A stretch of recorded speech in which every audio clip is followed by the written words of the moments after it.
Hello and welcome back to the Elite Series here in the Gfinity Arena. One of the unique aspects of this competition is the contest between the 8 competing franchises across the 3 games of the tournament. Now, every win is worth points, and multiple wins across a weekend can result in bonus points. This is how it stands going into the Counter-Strike competition. As you can see, Epsilon are right at the top of the table, and in bottom place, Reason Gaming.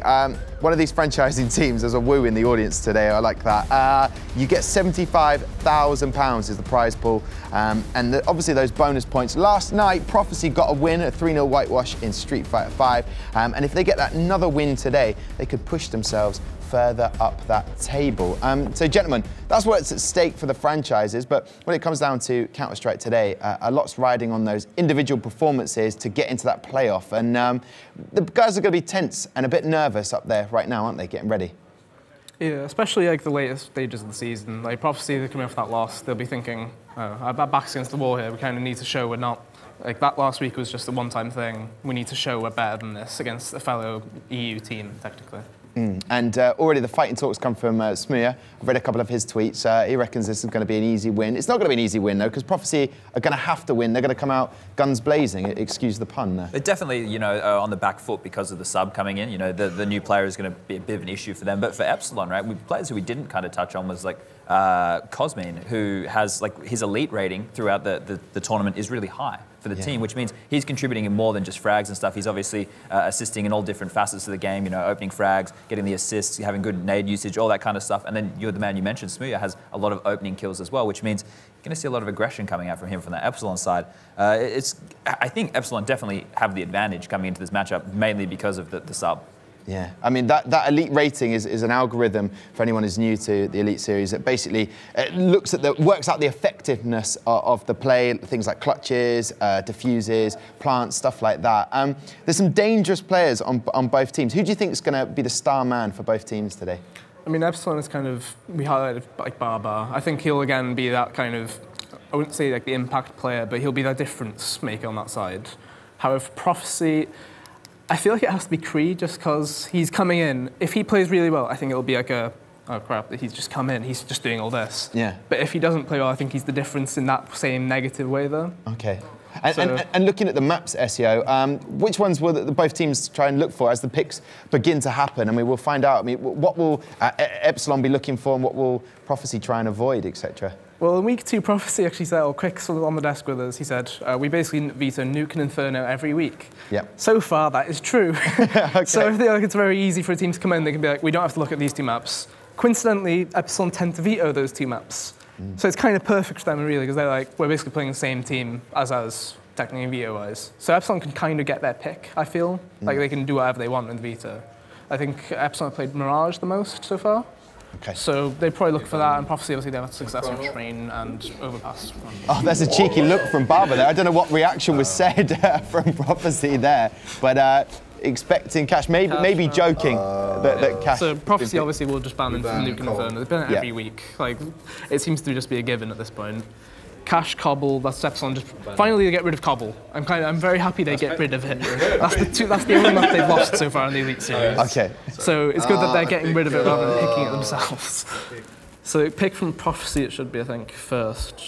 Unless actually no, it's Epsilon first. So I believe Prophecy won the toss, so they went away for this. They chose to come second. So pick from Mirage from Epsilon, not surprised. Brilliant. And it leaves Overpass and Train and yeah, it's really interesting to pick Train when you have a sub. Because it's a map where the CT side, you need a lot of cohesion. Communication needs to be on point and your protocols need to be down pat. And the T side as well requires executes, set executes. That's not something that normally you're going to have when you're bringing in a substitute unless you've had a lot of time to practice with him. So that's a weird pick, I think, from Prophecy. Isn't it? Maybe they have a secret on Cree. Maybe he's going to go Cree on Train. Not happy with that? There was a slight smirk. There was a slight smirk. It was weak. It was weak. Yeah. Okay, well, we've got a whole day. It's a long day. We'll build up. Okay, so Train is that tactical. So how are you going to? What are the keys to victory for both sides? Or let's look at the first map, Mirage. Key to victories in Mirage, SEO. I feel like it's easy to always just highlight mid control, but for me it's kind of like the CT sides. Like Prophecy, obviously they've got a sub coming in. Their CT side setups may have been like altered because of that. Obviously you don't have the same chemistry, the cohesion, as Chad mentioned. Like you're bringing a new player and they have to gel effectively with that player again, playing a bomb site with him. So as well as having the issue of mid-control being a big factor, they also have to think about the setups with him, say if he's playing A with someone. They have to think, where do you usually go? What are you comfortable doing? Like, do you want me to flash you in here? Like that sort of stuff. Talking each other through it. We've seen some... To bring you up to speed, Sponge, some CT sides have been pretty poor throughout the Elite Series. That's what we were chatting about backstage. Yeah. So Mirage, how can you have a stronger CT side? You just need to dictate the pace, right? You need to be very decisive in the way you want to approach rounds. If you're doing aggressive pushes towards middle, you're pushing a ramp, you want to be going for the information because it helps you get that early advantage if you're making those trade frags, and then you can use that information to rotate around the map accordingly. If you want to make sure you're not just sitting back and being executed on and the pace is being dictated to you, that's the best way to do it. And I would say with a team who has a substitute, it's much better because you don't have to rely on preset retakes or anything like that, because if you're going for the kills, you're essentially playing the T side on the CT side, which is a unique way of looking at things, but it can be very effective, especially in a new environment like that. Okay, now if they were listening right now, Sponge, and they heard that, and then you had to choose a side that is going to win this first map of Mirage, Prophecy or Epsilon, who would you go for? I think I'm just going to lean towards Epsilon. Okay. I think Baba and Freddie B, the Swedish duo, I think those guys are going to be pretty effective in this matchup, and see them leading the scoreboard. The hybrid of Freddie B and Baba. Freddie Baba. It's going to work. Csgo, come on, I'm going to put you on the spot. No sitting on the fence. You have to choose a winner for this map. I think it's got to be Epsilon. They've looked very comfortable in Mirage the past few weeks, and Prophecy, I've seen them, I think, once on it, and they didn't look too great, so Epsilon all the way. Okay, brilliant. Well, thank you very much for your predictions, gentlemen. It's going to be an exciting contest for everyone, wherever you may be watching. There are two casters waiting over there, looking dapper, looking sweet. The hair on Jack. Actually, do you know what? I'm going to walk over. There's part of me that wants to touch it. There's part of me that isn't allowed contractually. Lovely little cheeky handshake. Gentlemen, Mirage, Prophecy, Epsilon. You've heard from Sponge and Csgo what they think's the areas to focus on today. What about yourselves? Jack, you go first. What do you reckon? I mean, when you look at it on paper, I think you've got to give it to Epsilon at this point. They've only really had one shaky result, and that was back during the first couple of weeks. They have had time to sort all the issues out. The team looks a lot more streamlined than what they did, so I feel like now it's going to be their time to shine, whereas Prophecy, the cracks have started to show a little bit last week against Infused, which was a huge shake-up, and obviously they've lost out with Slap as well. They've not got that in-game leading power behind them, so it definitely can come back to bite them. Okay. Yeah, I'm going to definitely have to agree with Jack there. Obviously, Prophecy had a strong start to the season. Epsilon maybe not so much, but obviously Epsilon online, ESA Premier, whatnot, they've been showing a lot more form online, and obviously it's starting to now transition towards land, players get more comfortable playing together, so yeah. Look at the maps as well, should be a fairly one-sided 2-0, but hopefully, obviously, Train could be something to talk about. Okay, well, gentlemen, I'll leave you with our first map for today. In week 6, it's Mirage. Gentlemen, Jackie Snods, take it away.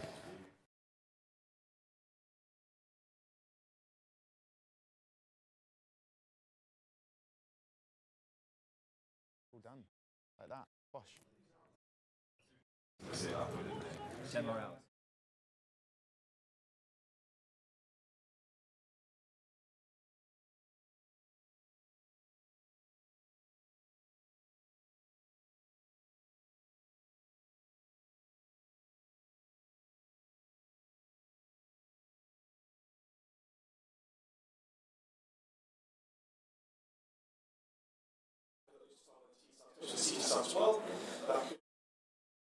For 1-1. Yeah, there's definitely potential. Obviously, the only thing is with Epsilon, it depends what sort of Epsilon they bring to the table, as always, because they have been a mixed bags in terms of who actually turns up for them. Freddie B obviously has been doing damage, essentially consistently throughout the entire season, but it's been those other roles. Players with, like, even though Smooya has so much talent, will Smooya play to the role they want him to if he comes into his own, because he is incredibly talented in his own right. It's just how they utilize him in that lineup to see if he's going to get that opening picks, what Baba brings to the table with him, how he's going to micromanage him on the day. Yeah, I mean, Sponge brought up as well, Cosme right now being a very high statistical player for the side of Epsilon Esports. Obviously, phenomenal talent coming out of Romania, I believe. And obviously stepping up here. I think one of the goals for Epsilon Esports was the idea of bringing in these up-and-coming players from the lesser-known regions. Cosme from Romania, Smooth from the UK scene as well. The only other UK players we've seen went to America. Defsuit already, one of those players are back. So taking a gamble and a risk of Smooya. Obviously, the idea is to farm these players up and maybe potentially sell them on or build them up from dust to gold, essentially. Yeah, that's the thing. They were left in an awkward situation after they lost a lot of their players that were in the team, obviously players that went on to teams like NIP now. So you look at it, they had to reformat everything. The decision was made to obviously get in those lower talented players and try and build them into something new. Smart move, honestly, it's a smart move. Which has worked, because they've seen so much potential in them growing later on. It's big as well, right? If you're an NA organization, you're seeing the players like Smooya, you know they speak fluent English, high skill, high caliber players as well. If you're Epsilon, you pick these players up at lower price, you get them LAN experience, experience the tier 2 competition such as the Elite Series. And there you go. You sell these players on for a lot more, you make your bang for your buck, and you're still going to have a strong lineup to compete. We saw them have very good results online, obviously beating Penta and Flipside 2 weeks ago in the ESEA Premier. Obviously, that season's ended now, but so far, forms happen online. Can they transition tonight? Or today even, versus Prophecy? Yeah. LAN-wise, it has been a lot better in the recent weeks. Obviously, they've kind of worked out those kinks. Back then, it was more issues where we saw it seemed like timid plays were coming out. Freddie B was going for those more audacious plays that he does like to bring to the table. Especially Mirage as well. But it was kind of only him that was actually doing it. The rest of his team didn't really want to go for those ridiculous plays. But let's see if today everyone is going to be stepping up. So, let's see what the bar's going to be for the CT side. Already it's going to be the smoke and diffuse kit for Kala, usually the utility player. That support player for the CT side, it's going to be utility brought up on no one for the T side. 5 sets of Kevlar right now for the T side bomb. And Freddie B going towards Apartments Palace. And right now it's going to be Smooya holding towards mid, holding for the push, coming his way. And apart from that, 2 players coming towards underpasses, looking like an eventual A split. Try to divide that map into 2 as they go for this aggressive play into the round. Right now setting themselves up to go for that burst out towards the A bomb site. Maeve will slowly tiptoe his way through. They're trying to clear the angles. They haven't been seen just yet, and they have got a nice little early tag off on towards Quicks as well, as they do start to go for the prey. Essentially uncontested, Snods. And now it's all on to Arch as well towards CT. Already a flurry of frags going way of Epsilon Esports. 5 players staying alive right now. Arch can maybe make the difference for make it hit.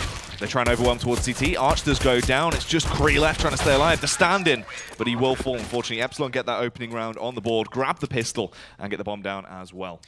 5 players staying alive as well for the T side. A very one-sided affair on the opening pistol.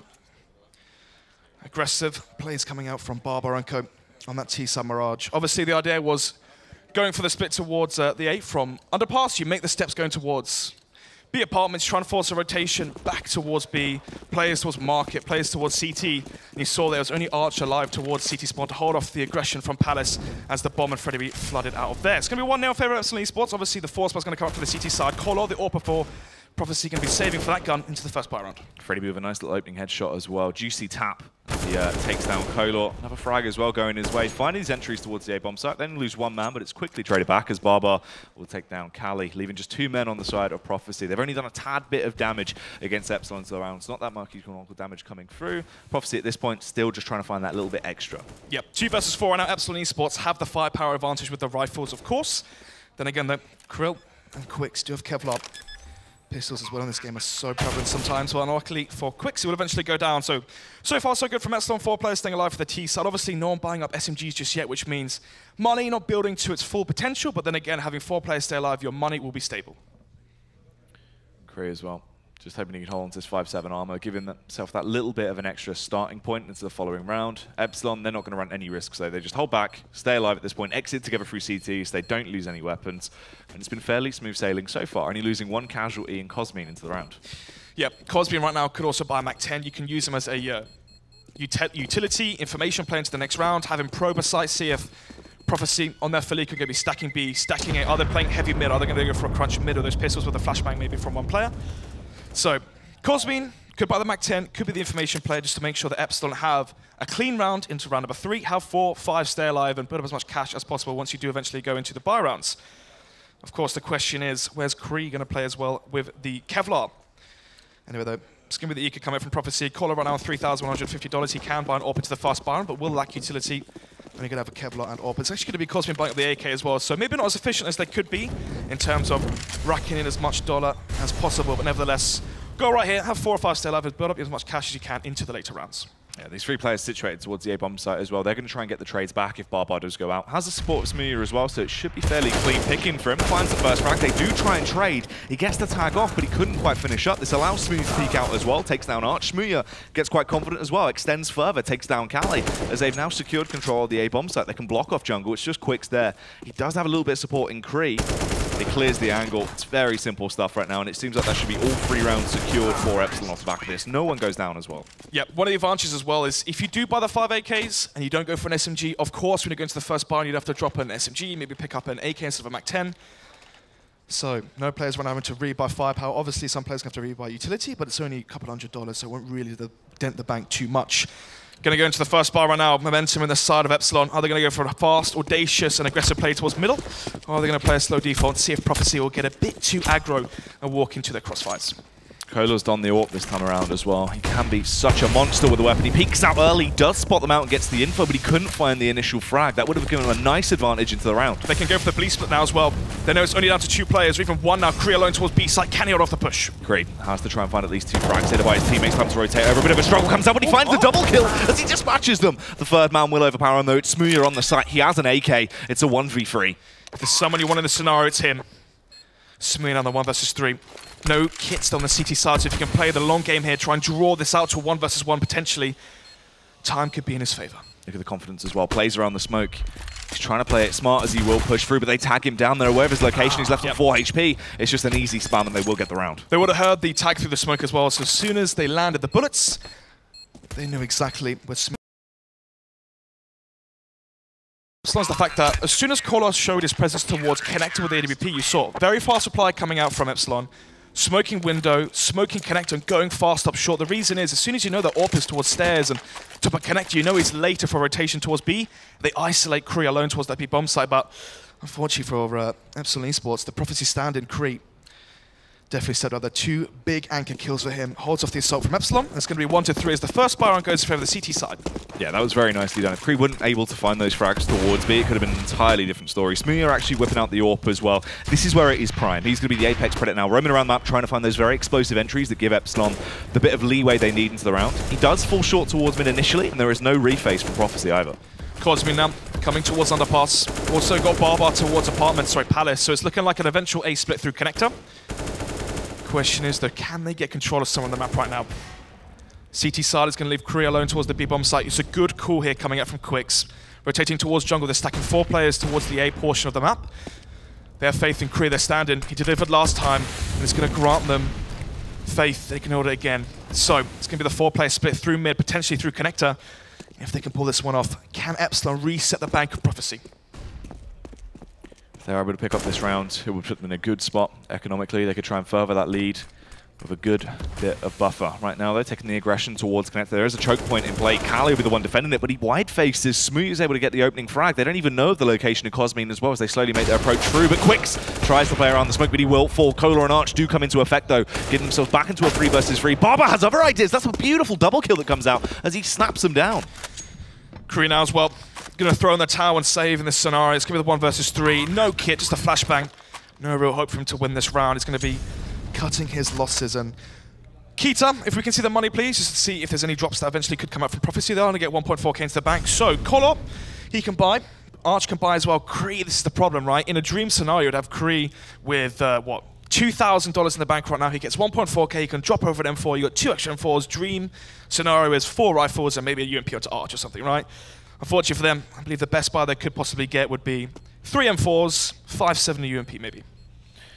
It's true. It's a little bit awkward for them. Obviously, a sticky situation to be in. That reset coming into effect. This is just how Epsilon would have wanted it to go out. Obviously, unfortunately, lose that round. The instant reset factor. They can now further that lead quite well. You're looking at them getting themselves into that 5th round. Pretty comfortable lead. Kree's going to have to do a lot of work into this following round as well. The only one that has enough money to work with that rifle. They can't really even light investments around as well. They have about 1.2k. Yeah, they can still get 3 rifles, I believe. Like, I think they're going over the scenario is, do we save and have a better buy into the next round potentially? Do we force this one and run the risk of being broke into the next round, going what? It'd be 1 to 4 down now. They lose that 1 to 5. Full eco 1 to 6. It's not a scenario you want to be in, especially when you CT side Mirage versus Epsilon. Yeah, it's true. And we've seen issues arising there in the past. Obviously, that CT half being quite predominantly an issue for Prophecy in a lot of maps. It's very similar to what we see with some of the UK teams. The structure is there, but they can't quite utilize the teamwork and the communication. That seems to be where they fall short. It's a good point to make as well. Communication on an international lineup, right? Prophecy, you've got players from Ukraine, Arch, Sweden. Gosh, where else have they got players? I believe Kolo's Hungarian, 17 as well, very young player, actually the star player for the Prophecy side. So a range of nationalities on both sides. Of course, Smuja, British, Cosmin, Romanian, Freddie B, Barbar, Swedish, and Maeve being Danish, which means both teams are international lineups. The question is, what are the comms like? What's the communication like? Is there seconds delays in when they're calling parts of the map? Because of course, I mean, if you're Barbar and Freddie B and you've been calling in Swedish, the whole of CSGO, you have different calls for different things to the map. Is there a slight delay there? A hiccup before you make a call? Could that be a potential reason why Prophecy CT sides are weaker? Yeah, it's true. What issues are going to arise, obviously, with those slight split-second decision-makings? Could that come back to bite them? Right now, they're pretty much in a fair state as well. Both of these teams being multinational lineups. This is one of the more interesting matchups we've seen so far throughout the Elite Series as well. When you look at it on paper, obviously, this is two of the top contenders, sort of in terms of standings. This could be, depending on how the last couple of games of this group stage goes into playoffs, this could be a match we very easily see as a semi-final. Yeah, or even a final, potentially. So, I mean, what do you do right now? If I'm Prophecy, do you go for the buy? Obviously, your money's, it's not equal in the sense of, one, you've got 2 players on $3,000 right now. A few players on 1,400. You've got a save gun from Kree. He can drop over a UMP as well. Yeah. He has got Kevlar, M4, 1.4K into the bank, and a flashbang, so he can drop over a UMP, buy a flashbang for himself. Then again, you're looking at a 3-rifle buy, 2 UMPs. You've already lost a round when you had the full buy. It's actually with a scout for Collar. Wow, that buy's a lot weaker than I thought it was. My goodness. So, do you go for quicks? CZ for Calais. It's going to be the Kevlar investment and actually the utility buy coming up from the CT side. So they're going to be valuing the grenades over the potential firepower. Let's see if it does end for them as we see the rest of the round. It's going to be 1-4 being the scoreline. 3 rounds separated these 2 teams, and already the first frag going in favour of Epsilon. Yeah, that's not a great start for Prophecy, obviously. The only redeeming factor is, in the past, we have seen Cola be a little bit of a naughty gamer when it comes to wielding that scout. He does get quite aggressive, gets a lot of early tags out that does support Prophecy into the late rounds, where the rest of Epsilon will be quite squishy. Another frag comes to come through, though. Arch will take down Maeve, putting them back into a 4 versus 4. It's rare you see this place as well, right? So 5 versus 4, you're on your CT side, you need information. Arch has one of the M4s in the only, well, as long as Kree, but has one of the M4s. He makes the play, he equalizes the numbers in terms of players alive on both sides. Smuja, he's taking 50 damage from the HE grenade towards B apartments, and Freddie B is low as well. So 4 versus 4, HP in the advantage of Prophecy, but firepower in the advantage of Epsilon. Contact peak coming out from Smuja towards that B bomb site as well, trying to clear it out. And the bomb is rotating back over. It seems like they can try and go for that late round B play with the short control. Kree has to be so critical into this round. They are low. It would just take 1 round to take down Freddie B here, but he just has to try and get that initial frag on towards Smuja. He's going to get forced out of positions. The Molotov goes in, but he can hunker down for the meantime, just waiting for him to bound out. We'll hear them landing, but he's still going to try and find these frags. Cosmin will take down Quicks. He's in a prime time position to go big those nods. The double kill comes out as he played it perfectly with the timing. Still 2 more frags to find, unfortunately, and Cosmin, he'll run rampant as he pushes his way back to the site, finds the headshot. It looked like there was a chance, but it quickly gets wiped away.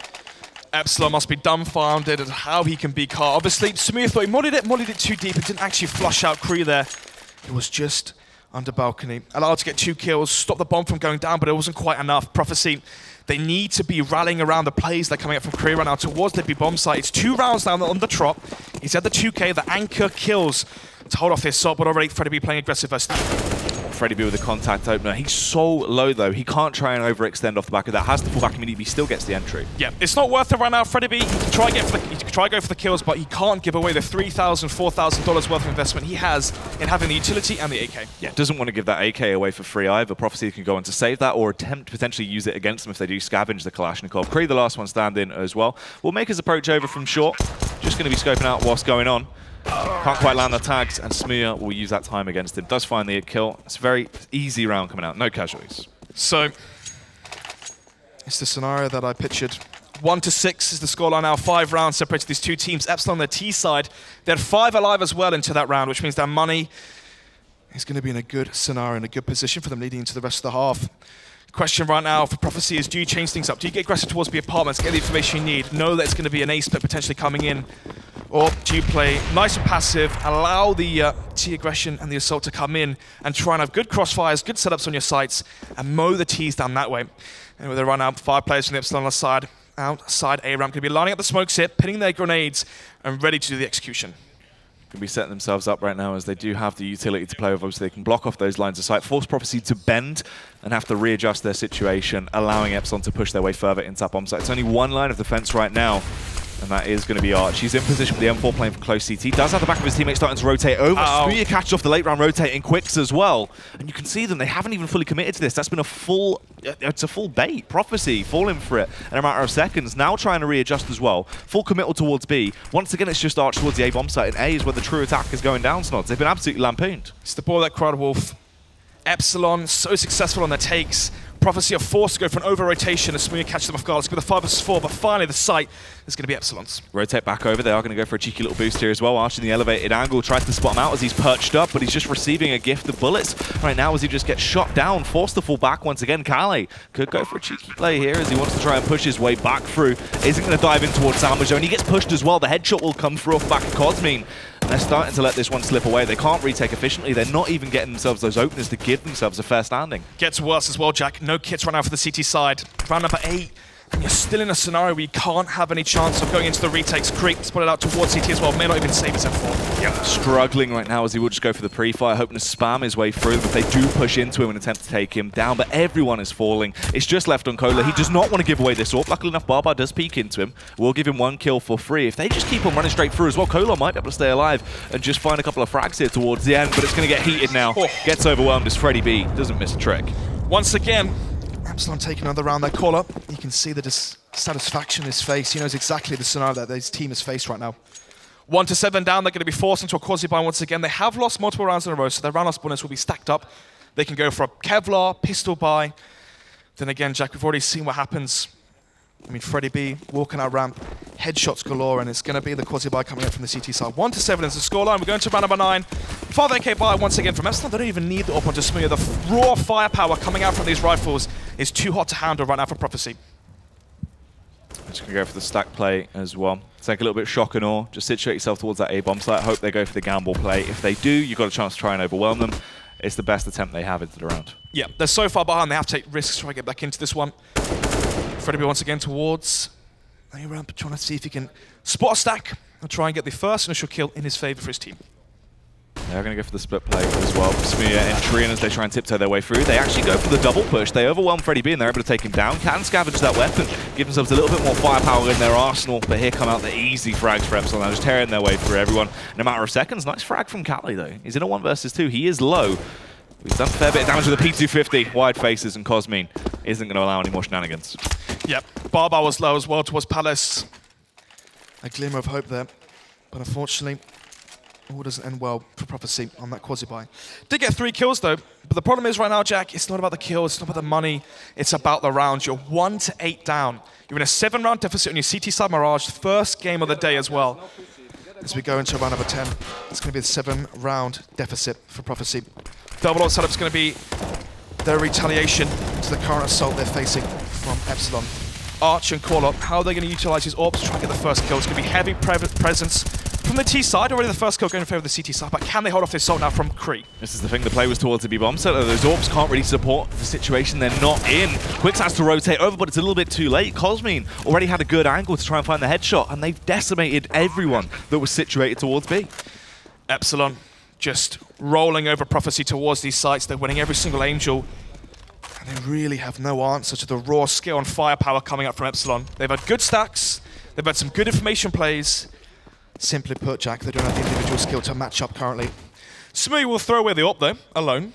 So, I mean, Kale is going to say thanks for that. We can run our double up setup again. But obviously, Epsilon, they went for the contact grouping style of play towards B apartments.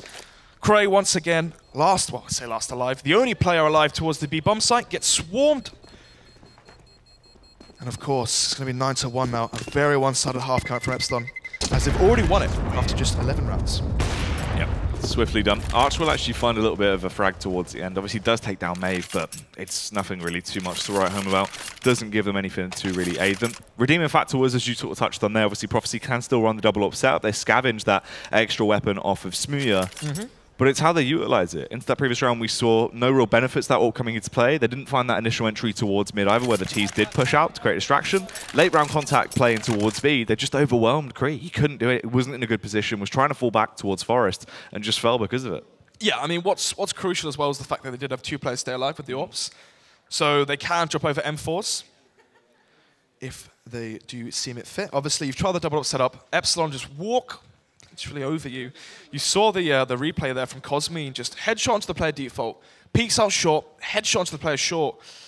The problem is, if you're playing this close spacing, this close-netted style of CS, where you group together and you have the firepower advantage, I mean, how do you really stop that apart from having good setups, good crossfires, good counter grenades? I mean, jump spots from Craig, holding a Molotov, bait and switch setup, have a player towards short, have a player towards, well, we call it Weber. Forest is what they call it, isn't it, internationally, where you play towards bench, you hold the crossfire, you have both of you really watching for the jump out from window. Just try and get information somewhere, take it up towards B apartments, get a little bit aggressive with it, jump on those chest of drawers, peek down on top of or above of underpass, and get some early information. Try use the ops to get the first kill. Obviously, if you have a good spawn, peek towards pallets, peek towards connector. We've seen already, Collar could have had that first kill in the first buy round, but he missed a shot. Right now for Prophecy, we need them to land their shots, finally have a, well, even a chance of winning these Angels in these scenarios, because every single time, Barbar and Co, you can see the grin in his face. He knows exactly how easy this T-side's been for him in terms of cooling, right? You're losing a play in the first initial part of the round, say they get AWPed or they get killed. Even in the 5 versus 4, he just calls for them to group together and they just stomp these CT players on the sides. Yeah, they were talking about that obviously as well. Prophecy, the frustration that was there from last week when they had that 2-0 loss against Infused. And you've got to wonder how much that's actually impacting them as well. If they're going to get quite brought down because if they can't reset themselves throughout this matchup, if this already has hit them quite hard mentally, it could actually come back to bite them. Yeah, I mean, you remember probably how frustrated and just angered Collar looked as well. Straight off the game, he walks out through the doors. He didn't look too happy. He knew exactly how crucial it was for them to get the 2-0 versus Infused that week. Currently, Prophecy are on 9 points. Oh my goodness, Infused are on 7 points, aren't they? Imagine a world or a scenario where Infused win 2-0 versus Method. Yeah. Okay. They go to 10 points. Prophecy lose 0-2 this week versus Epsilon. And we're faced with Infused actually finishing higher than Prophecy potentially. Yeah, it's true. It could shape up very, very interesting towards the end of the season now as we get to these very critical matchups in these final couple of weeks. Yep, of course, it's week 6, sorry, Jack. It's going to be 1-9 as we go into round number 11. Let's see what the buy's going to be like for the CT side. Double up setup and the 3 rifles onto Kree, Quicks, and Calais. So it's a strong buy coming from Prophecy, but they are lacking grenades here and there. Let's see what their answer is. The current onslaught, Epsilon are really putting towards them. Oh, a little bit of a struggle there, but in the end, Maple will be able to compose himself. Finds a headshot back on towards Calais as he does go down. Gives away that initial opener. Yep, Epsilon already have the advantage. Only 40 seconds into the round. It's going to be the 5 versus 4. Bomb still towards T-spawn, so Epsilon haven't really given away their hand yet. Or showed their gambit. Let's see, 2 players towards A. It's probably going to be an ace split here, Jack, but it is a 4 versus 4, so still a chance here for the CT side. Cola will fire back as well, one of those AWPs right now, just hunkered down towards CT, is able to get a kill. Arch as well coming into effect as he does do a little bit of damage, but Cosme had the confidence, took the close range angle, and is able to find their headshots. They fall back into a 3 versus 3 into the round, but it still could go either way. Quicks just listening out for any audio cues. He plays so close to Cosme.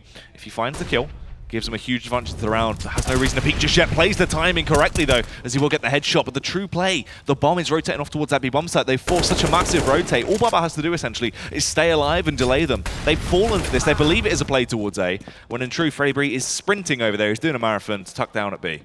1 versus 3 now. CTs still have no idea what's going on. Gray expects a flank or a push coming from CT, but instead the bomb will be planted. Freddy B plants for short, but actually doesn't utilize the plant, so that may come back to haunt him. Let's see now, can he get the first kill and turn into 1 versus 2 and play the clock? Potentially, but the thing is, if they check this, they might actually fall themselves into a round situation where they believe it's planted short and he's playing from short. They push straight towards him, don't clear the angles correctly as well. As he's able to take them down, overextends and finds to go on towards Cola. Freddy B is winning the round off his own, so he finds the headshot. Freddy B, that's 3 kills into the round. Massive clutch comes out. Mentally, Jack, that may be the final nail in the coffin for Prophecy on their CT side. It's going to be 1-10, a 9-round deficit now. You've given away a 1 versus 3. The ball was in your court, and you let it slip away. Already Epsilon Esports, after 12 rounds, or 11 rounds, sorry, double digits. 10-1 would be the scoreline. A very one-sided affair. A raw skill just shining and glimmering from all these Epsilon players on the terrorist side. And already Freddy B finds the first frag. It's going to be the 5 versus 4 and a repeat potentially of the last round. Yeah, continuing from where he left off last round, even furthers the amount of damage he's done into the game. Prophecy, already only 4 men to play with. It's going to spread them fairly thin. Gives Epsilon all the time they need to the world to just take their slow approach into round. Cola does fire back, but Smoothie forces Arch out of position. Will kill him as he's burning alive. And it is now 3 versus 4. Heavy aggression towards the A bomb site early. They have secured a little bit of control, but once again, they're just trying to force that rotate off. Yeah, what's mental is the fact they've given up the site and they have their kits here. So Smooya does localize one player towards jungle.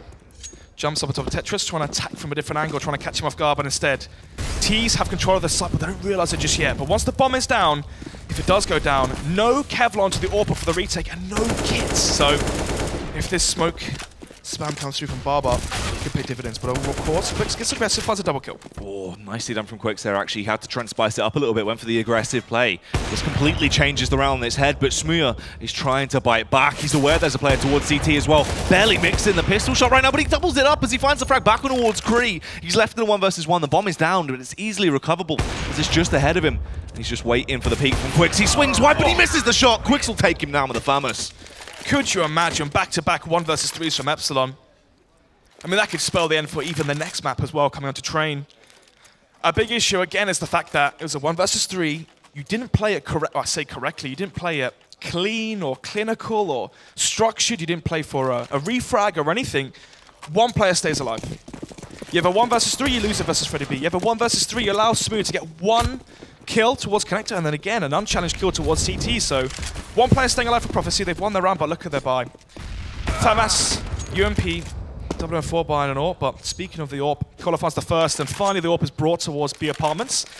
It's going to be utilized to great effect. It's going to be the 1-man advantage right now for the CT side. Feels like we need to see more of this as well. That little bit of aggression actually coming out from Prophecy. Confidence, yeah. Yeah, normally how they play is entirely different to this right now. You can see they're giving so much respect to Epsilon. They're not trying to go for any of the aggressive plays we used to see coming out from Prophecy. That's more consistent for them. They like to go for those early aggressive information plays and win rounds off the back of confidence. This is the only time we've really seen it into today's matchup. Freddy B gets boosted in towards window, going for the lurk play, trying to catch Quicks off guard. Finally, the CTs have learned from their mistakes. They're going to buy defuse kits now eventually. But could it be 13 rounds too late? So, 4 versus 2 now. Freddy B finds the opener towards CPL. But the bomb is towards B apartments, and I believe now Kola can spot it. CTs have control of the bomb. 2-man advantage. Nigh impossible round right now for the CT Prophecy side to lose. They just need to play their game, pick this one up and close it out right now. They're in such a good position. They are landing tags, though, on the side of Epsilon. They're starting to find small cracks and want to crack their way through. They are going to go for the split push pay in towards the B bomb site. This could be huge depending on how Freddy B plays it. He's such a catalyst into the round. As long as he finds the opener, oh my god, it could turn the round on his head. He will start to fire away. Does find one and the second as well. It's so easy now, but unfortunately, his teammate goes down. Kali was critical. He finds the frag back on towards Cosmine's nods. The bomb is down in an awkward location. 20 seconds for Freddy B here. He needs to sprint in and do his worst. Has the smoke, though, could potentially collect the bomb. Molotov comes in towards underpass, but the spray comes through from Kali. Gonna push through. Doesn't quite get the kill. Kali will eventually get that one. 3-10 for a second there. A glimmer of hope for Epsilon to come with another massive upset round. It seems like these rounds, Jack, are just too close to call. When the favor is so one-sided for Prophecy, how on earth can they let these rounds get so close? It's true. It's just coming down to clutch situations down to the wire. every time. So, I believe it's 3-10. Here it is. So, let's see. Round number 14 now. The buy coming in from the CT side. Once again, actually, no, it's going to be stronger than last time. No Famouses, no UMPs. It's going to be the 4 rifle setup. Actually, the Kalashnikov retrieved from Arch from the previous round. And the AWP once again onto Kola, but no Kevlar for him. So that could be his downfall if a retake scenario does happen towards one of these sites. Luckily for him, the DWP comes to aid them. 1-man advantage right now, once again for Prophecy. Peeking out there, finding that opening frag with the AWP is going to do them dividends into the later rounds. Prophecy need to keep having these small pocket moments of aggression, peek out, try and take the early information plays, which they're doing. Arch as well furthers that lead massively. Freddy B, unfortunately, will be able to fire back, takes down Kali. So they are in a 3 versus 4. They've got that mid control. They still have to try and play their game. Freddy B now towards jungle. He's in towards CT potentially, and they know their flank is coming. Arch and the balcony should really be the difference maker here. It's going to be the 2 versus 3 and a 1-man advantage for Prophecy. Such a messy round. Cosmi, you assume he would have gone down in that situation, but does actually find the frag. It's all on Smooya and a clutch. 1v2. Bomb is out as he sprints on towards the site. Wants to try and go for the fast plant, then attempt to back off. He's got the aggression coming through from CT on Kolor, but he gives the game away. Goes for the pot shot. Smooya is aware of his location as he hunkers down, waiting for the peak to come through. Contact face towards jungle, finds the frag towards Kree. It's all on Kolor. What is this? Another 1 versus 1 given to Smooya, and now it's between him and Kolor. The Star Orpers between them. So struggling, but Kolor just pushes, uses the USP, just charges straight through. Makes mincemeat out of him. Yeah, don't know what Kolor said there, but chanting something, trying to give it, trying to get get a bit aggressive there. Obviously, the pressure on his shoulders in that 1 versus 1. I mean, again, it's down to the wire. I mean, what on earth is that player towards jungle? Just pushes out. In that scenario, you say push, and you both go together, but Smooth finds the first kill, but Kola hesitates towards CT for some reason. This is the thing, you go for the 3-2-1 face, at least give yourself something. Obviously, if you've not got utility to play with, peek together, try and trade. That's the best case scenario into that round. Or allow the bomb to go down as soon as he taps it double face. Do something together. It seems like every single time on the CT side for Prophecy, they go 1 by 1, mimicking almost what we see from the UK teams. And it really has been showing the same results. 6-round deficit still. Your CT side Mirage, yes, you lost the pistol, but you should be expecting a much better half here, but aggression from the CT side. They're going to try and push their way through. Flashbang goes out. They get a huge tag off early, and the kill actually does come out. Arch is able to support Kale as they eliminate Smuya. That's a nice early round frag. That's a big impact player removed. Freddy B goes down as well. This is a pretty nice setup into the round for Prophecy. 4 versus 3 then. Still remaining the one-man advantage for the CT side. Arch playing close towards the smoke. Bomb and Cosmin close. Once his smoke dissipates, it's all down to this kill. If Barbar finds with the AWP onto Arch, actually runs away, so he's given away his position now. Thankfully for the CT side, though, Kale as well towards A. Cosmin, he's going to try and tiptoe out. Stealthy approaching towards the side, but he has to clear these angles. Sees it. So many positions in play. He does sniff out Kale. He's able to get himself into the elevated position as well. Perches himself up, finds that kill. Takes down Arch. This is where things get rough now for Prophecy. Colon now have to rotate back towards CT, trying to get the cross kills as they do approach the site. Bomb is planted. Look with the plant as well. It's planted for Palace, planted for Ramp, and the 2 players from the T side have gone to good afterplant positions. Barbar unscathed towards Ramp. They're already in great afterplants. As you said, they have no reason really to peek into this. Kree has to do so much work here. He does spot out Maeve, but there's no reason to peek now. Just hunker down, stay in position. Barbar can take the fight, but he loses his head. But at least the response will come in. Cosmin takes down Kree. But still, what a dominant half there from Epsilon. Caller shouting across the arena at Smuya. Trying to shatter his confidence after that 1 versus 1, but you can see how ironic it is all now. 11-4 half. Yes, it could have been a 10-5. It needed to be a 10-5 if you wanted a real chance, a fighting chance here for Prophecy. A big error and potential cause for concern right now for Prophecy. Now flipping over to the T side is the pressure on their shoulders to win this pistol.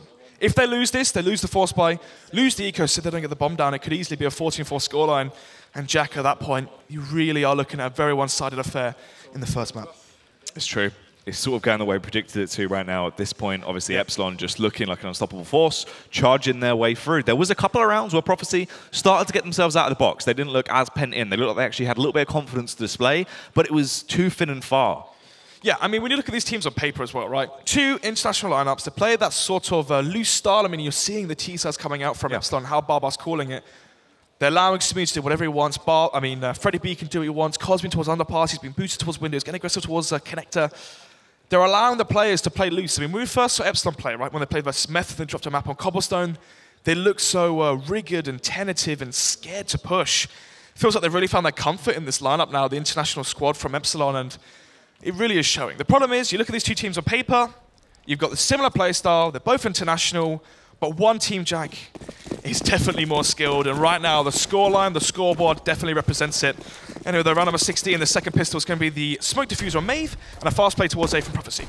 So they're just going to try and brute force their way into the site, just overwhelm security that is there, but Maeve, a nice little headshot, absolutely juicy as he taps down Kree, but the rest of the push still comes through. They try and Glock burst their way in towards Smuya, but he's so effective! He had the upper hand, tucked into the position, they had no idea where he was, and Pika Smoo pops out and finds some easy frags. It's all on Kale, and he will go down to the man himself.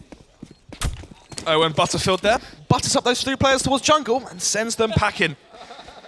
So, it's going to be 12-4 right now. 2 pistols, 1 for the, well, I say the CT side now, but obviously Epsilon winning both respective pistols on the T and CT side.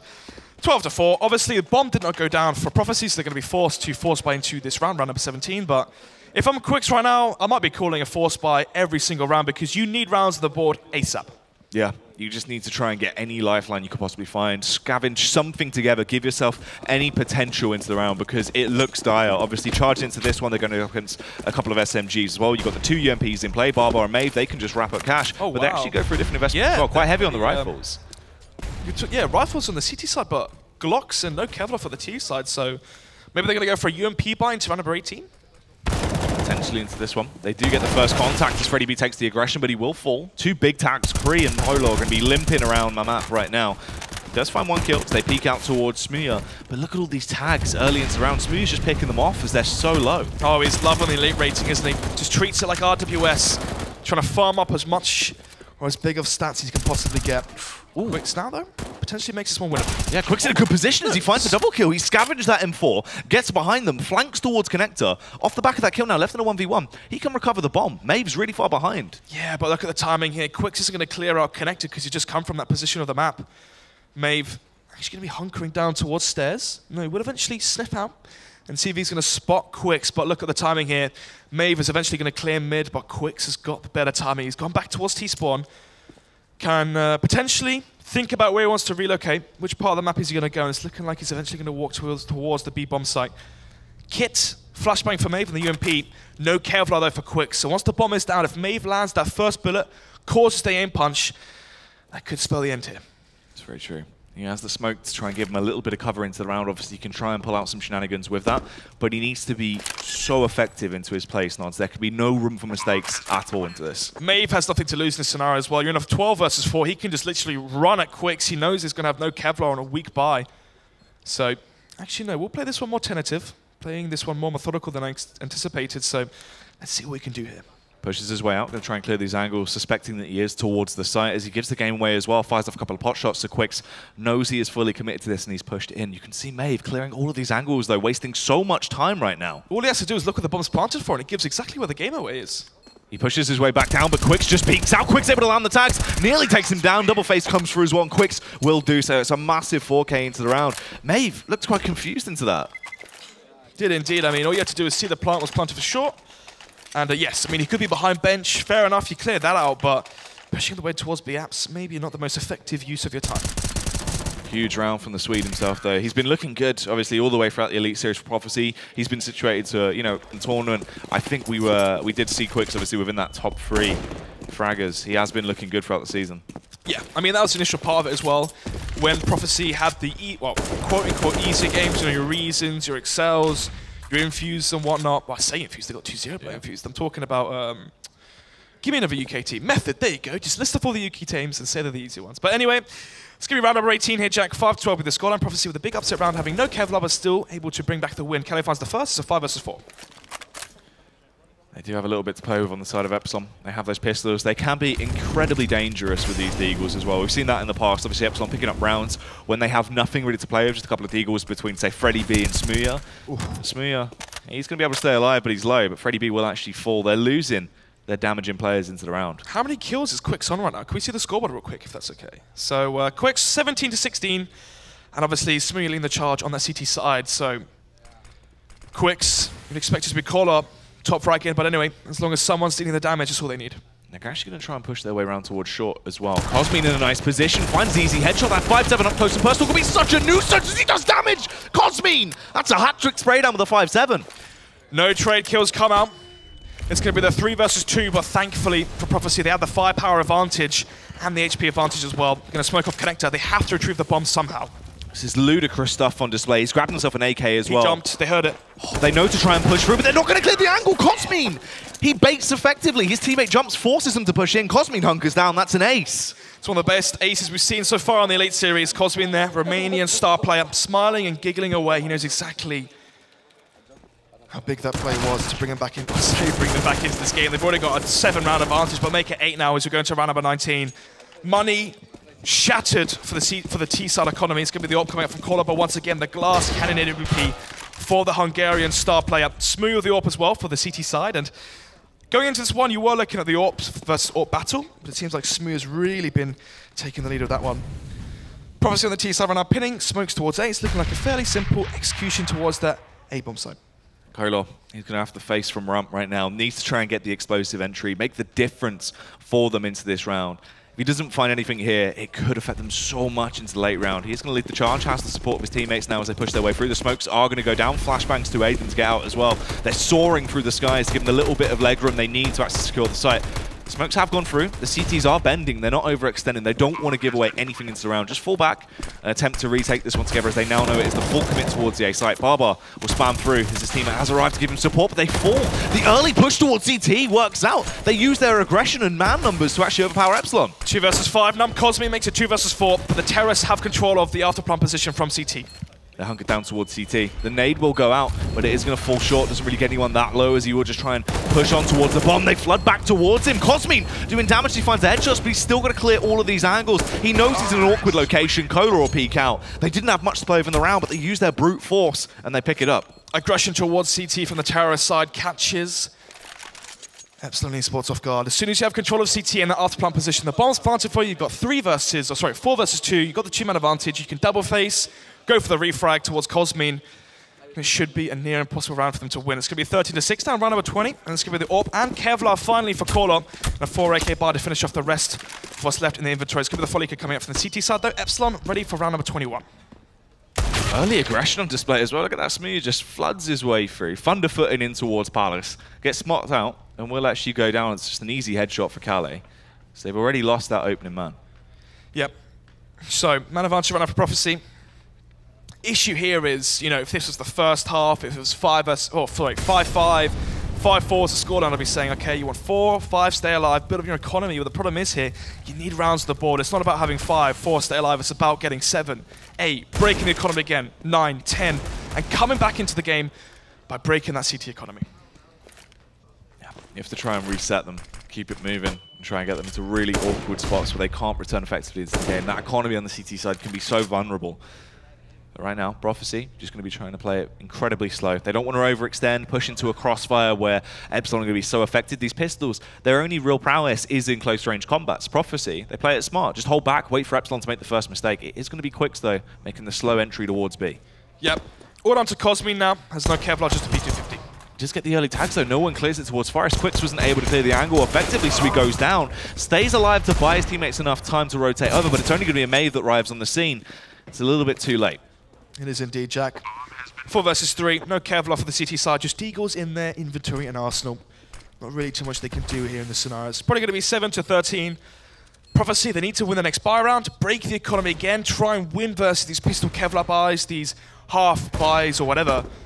Break the CT bank as much as possible. What would actually be quite ideal is in a scenario where Epsilon get 14, even if it's 14-8, and Prophecy reset the money again, they need to get that bank, that money in the CT bank to 0. Yeah, they have to just try and break them as much as possible. There you can also give themselves a bit more of a buffer to play with as they're finding these frags with the AKs. As Cree will headshot Freddy B. Maybe looks like he's going to be able to stay alive. They do exit together, but I think they're just going to hunker down. No reason to actually peek. They have the crossfire as well. Maeve peeks in, realizes he's not going to even bother, and will back off. So, 6 rounds now is the deficit for Prophecy. Now on their T side, the question is, Jack, can they do what Epsilon did to them on their terrorist side? If you're Epsilon, do you go for the double up setup? Obviously, Barbar and Smooth. You have Barbar up towards CT. Oh, no, you're going to go for the quasi buys. So, 3,000 in the bank for multiple players. They're going to be going for the AWP and heavy utility buy on to round number 22. Oh, they're still trying to use that confidence and Prophecy as well as Cree just pushes out, but he's so low. This time it hasn't really worked out the way they wanted it to. The Deagles are coming into effect for Epsilon as they start to pick their way through them. They get them so low. The CZ comes into play. Quicks is the only man that finds a kill, and that's after he's been killed. Calais has the full back. They're just trying to overwhelm him, storming in together. They all peek in. Barbar will get the headshot, and they fall down. I did say a silver lining for Prophecy is if Epsilon gets a 14, you break their bank. The problem is they've gone for a quasi-buy. They still have 3,000 in the bank accounts, Jack, plus the $3,500 for winning the round. Epsilon right now are minted.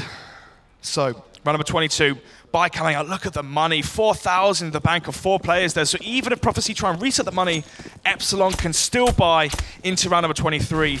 Prophecy backs against the rope, especially the buy now coming out from Quicks. Just Deagle, Kevlar, no utility. You want your IGL and Captain to have the grenades to lead the charge and set the pace. Instead, though, it's looking like a very one-sided affair already from the CT side of Epsilon. Epsilon just need this round to secure themselves at the very least match point as Freddy B gets the opener, takes down Quicks, and that's a nice frag to try and kick off the round. They do have AKs to play with, those 3 rifles, an abundance of utility as well, but Prophecy spread fairly thin. They have to try and readjust, resituate themselves, and decide how they want to play this round. As Barbar also takes down Cree, things are getting dire for Prophecy. Two-man advantage right now for Epsilon on the CT side. 1 minute 10 on the clock. Bomb towards T-spawn. Terrorists right now have no real estate towards any portion of the map that have control towards apartments. You can see Maeve here peeking, pushing towards, or peeking down apartments from balcony. Barbar now pushing in from Palace. No real estate, no control of the map. This should be match point for Epsilon. Oh, that's the timing though. They're gonna anticipate the play towards B. Oh no, he spots them. Yep, that should be it. He might even go for the knife kill here. Oh no, Barbar could really set the pace here and really send a message going into train. Slowly makes his approach from behind. He can do so much damage, absolutely butcher him here if they want to.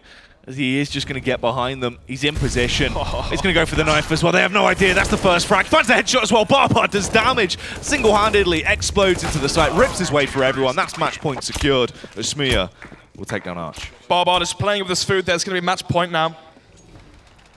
Epsilon have 8 rounds potentially to concede. So you've got 8 chances to close this one out. Obviously on your CT side, it's as if you're on your T side and things go south. You need to go back to the strat book, think about your tactical depth and what you can really go for, try to grind out a last round. They're on their CT side, so it's about what are Prophecy going to bring to them? What Prophecy going to do to set the pace? It's going to be a 3 Tech 9 by AK onto Arch and the Scout onto Collar. Already goes for the aggressive peek towards mid, but doesn't quite get the full tag onto Smooya. Barbar's in position already as well, so he hears Quicks just thundering towards him. He's just able to hold the angle, finds that opening headshot. Color can respond with the Scout. We know he can be quite a mean person with a weapon. He's able to find those roaming frags, but in this situation, surely it's not enough firepower. Yep, Barbar still darting around towards underpass. He is still alive here, causing pressure and havoc for the Prophecy T side. It's going to be 4 versus 4 on the 20 on the clock, and the bomb is still towards top mid. They're lacking an entry somewhere towards a map, somewhere towards a site, sorry. A kill towards Freddy B on A site to open that up and play the afterplant would be great for them. Question is, can they probe some information and get that first kill and open up a site? It's the thing, this is the difference between both CT halves, is that Epsilon, they're playing with confidence, they're playing with aggression, whereas Prophecy, they were so timid, they didn't want to go for any of these overextending plays. They will catch Barbar and Cosmine off guard though. They take the advantage as well. They outnumber them 2 to 1 as they want to try and regroup, hit them with that Wolfpack play towards the B bomb site. They can go for a split into this as well. Yeah, but Epsilon right now can risk a stack towards B. 8 rounds to concede, just take a risk here. Freddy B could even rotate towards Kitchen and have a 2 versus 4 towards B. Let's see what happens here. Prophecy slowly but surely grouping up towards the B side. It's all down to Maeve now. What can he do? No flashes as well. They only have the smokes. They can try and block off a little bit of line of sight, but all Maeve has to do is hunker down, find the frags as they push their way in towards the site. He just gets charged as well. He's finding the easy kills, but Kree takes him down with a Tech 9 in close range. It's on Freddy B here for the clutch. In a 1 versus 3, they're trying to swarm him, peeking together. He struggles to compose himself, will go down, but still so many rounds Prophecy need to continuously gain on the trot. Yep, 7 more cocky and audacious plays that come out from Barbar. He anticipates the game to be over. He's just staying around too long. He overstays his welcome towards underpass there, and eventually will get caught out. And it gives Prophecy the advantage. So, round number 24 now. This game is slowly but surely being a bit more long-winded than anticipated. I thought they were going to close it out in round number 23, but nevertheless, it's going to be another buy coming up from Epsilon. Double offset this time, and already finds the first. Smooya with the opener here as he's playing quite aggressive. Finds the initial contact frag, hungry for more as well. They're peeking towards him, but he's struggling to actually land. The shot starts to get burned up as well, but he gets the smoke down to extinguish the fire in the nick of time. 1 minute 35 on the clock, and already a 2-man advantage runner for Epsilon. Arch now towards connected, trying to see if he can equalize, or try and make it a 5 versus 4, a potentially more winnable scenario. But even then, the smoke will eventually dissipate, and Smooth's going to take advantage of these players lurking towards mid. You can see Epsilon, everyone is fairly consistently low. 3 players tacked down. Freddy B and Maeve are the only ones that are completely healthy. This is the thing, right? If you're Epsilon and you build a roster off of stars and individual players and star players from your domestic regions, when these players have games where they're on fire, firing on all cylinders, this is the result, and this is the outcome here. Pure skill, just overpowering and just plowing their way through, especially on the T side as well, on the CT side as well. They're overstaying their welcome, but they're winning the Angels. They're refacing, they're re-peaking, gleaming with confidence. And Prophecy, they just simply can't match it. It's true, Prophecy.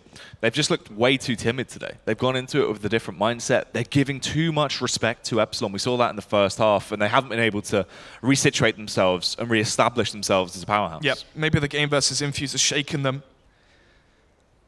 Anyway, there's going to be the 3 versus 4. Cosmin is low, that could be the silver lining here, but Barbar with the AWP should find the first, he does just that. He's hunkered down, he can't miss that shot essentially. It's so easy for him to find the frags. Arch needs to be a difference maker at this point, but he gets caught off guard. The timing is in the favor of Epsilon as they're able to peek round. Freddy B will do the damage, it's all on Kree, the super sub himself. but he's overwhelmed. Trapped down in a 1 versus 4, it's not going to happen. They will lose out, and that is going to be Mirage going the way of Epsilon with a very dominant scoreline there. Epsilon taking that by charge. So even though the scoreline was 16-8, I believe it was 15-6 or 15-7. A stark contrast in terms of individual skill on both teams.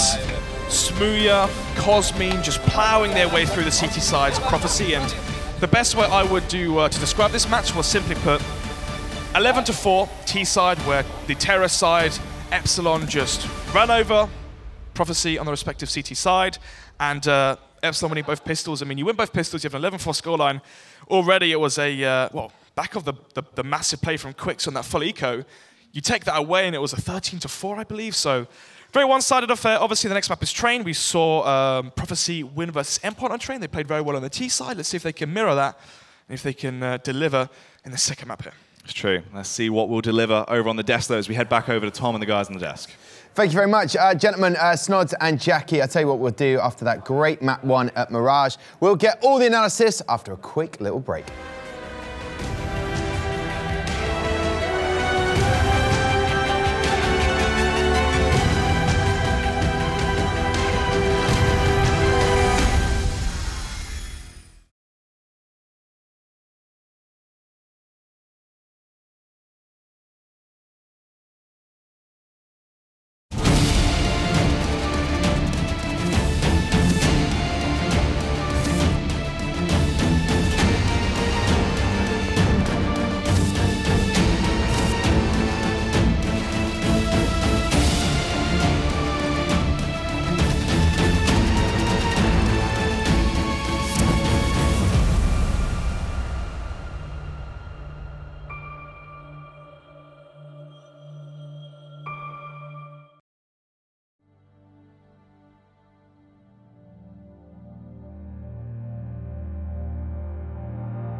Well, it is week 6 in the Elite Series of Counter-Strike.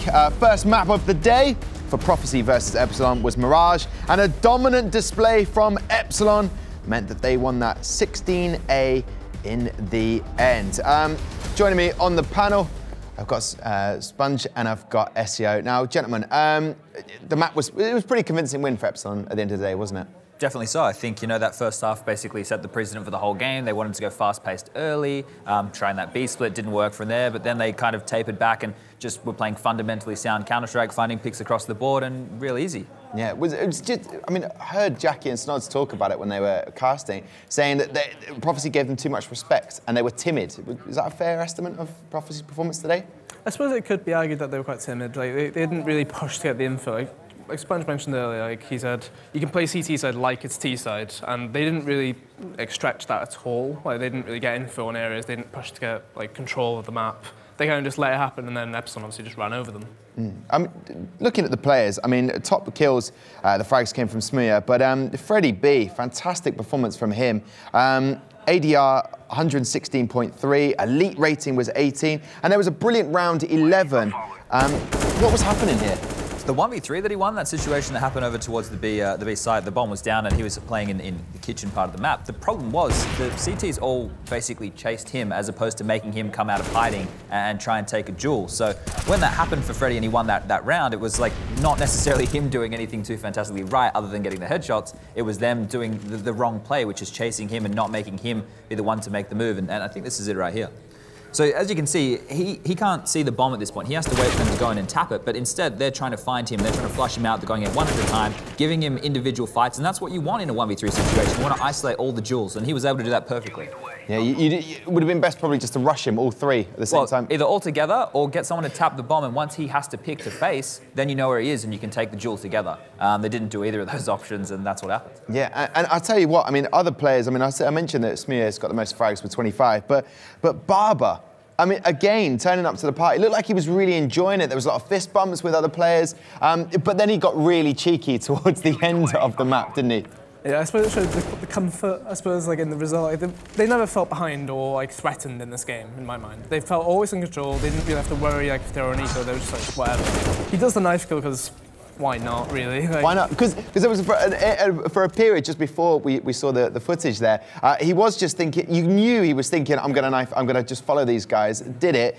That's how confident they're playing. So when we move on to map 2, which is going to be Train, is there a way back in it for Prophecy, in your humble opinion, gentlemen? I think there is, right? Because the fact that they were so confident and they were just re-peeking and they were making some dumb decisions from time to time, like that round where Freddie B pushed up mid with the M4 against Glocks. He gave that away and they lost the round. That second half was very scrappy. If they come into this like that and they don't tighten up for the second map, and Prophecy could get a good start in the game, maybe get the pistol around, get the ball rolling early, they can punish those mistakes. But that's if players are going to turn up, and we haven't really seen a lot from them so far. No one on the team from Prophecy was having too much of an impact, and that's a big issue for them at the moment. But they did choose the map Train, Prophecy, so they must have a tactic in place to take on Epsilon. And as Sponge quite rightly says, if they go in Epsilon and don't just keep their game legit and make silly mistakes, then it could be a nice match.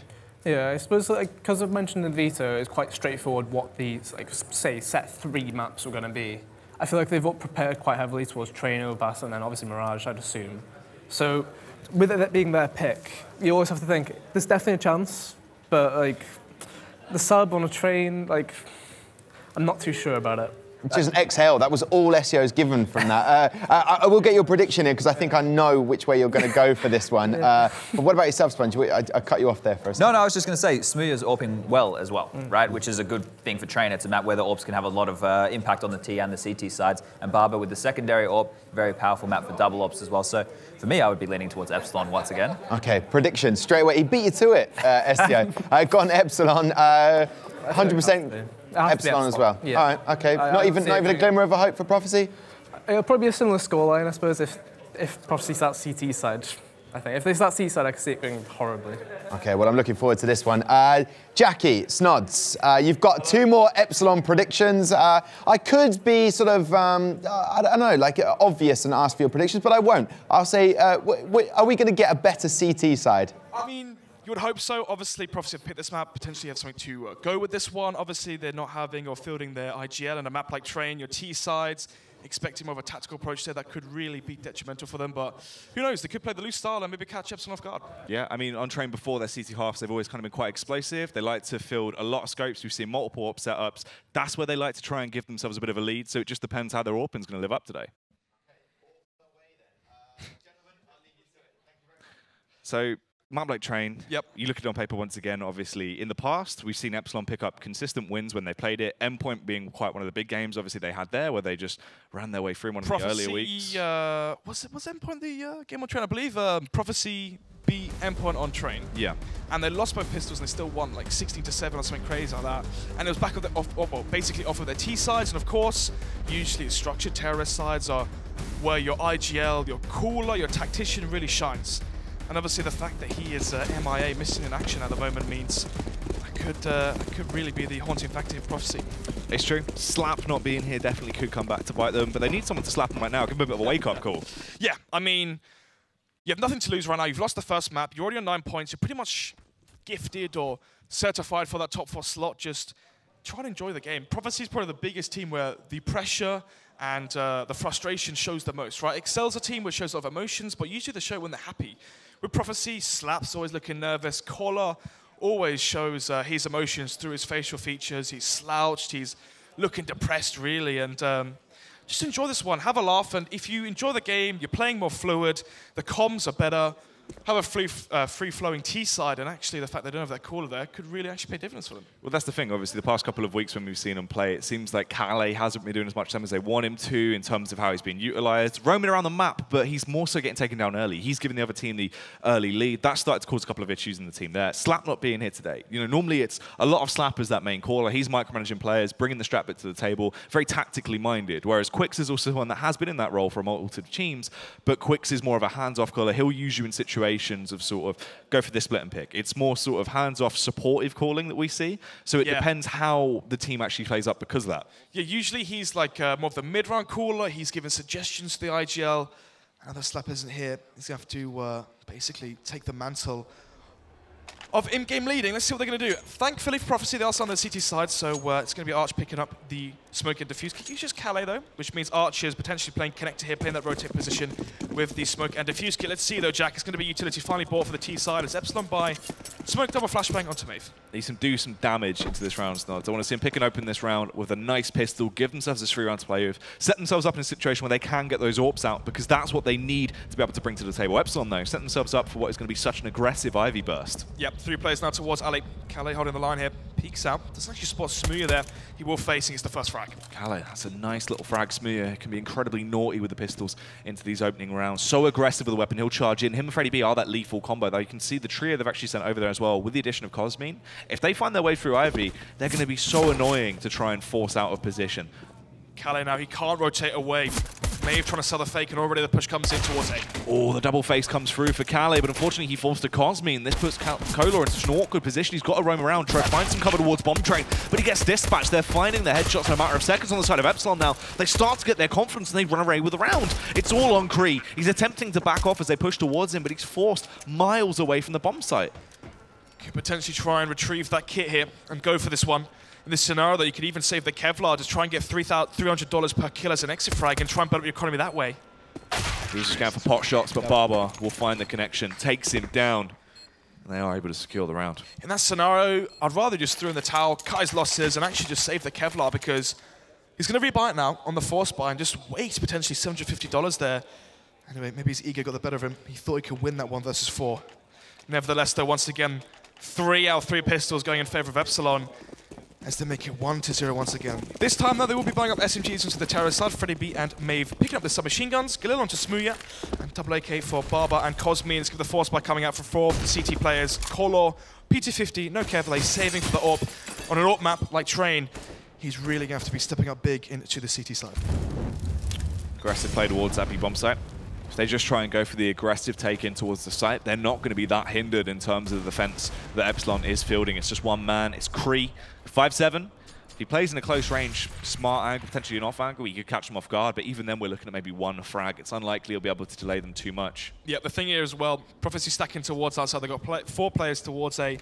Cree, once again, being the solo B anchor. Wants that anchor on B-side Mirage. It's the same here on B-side Train.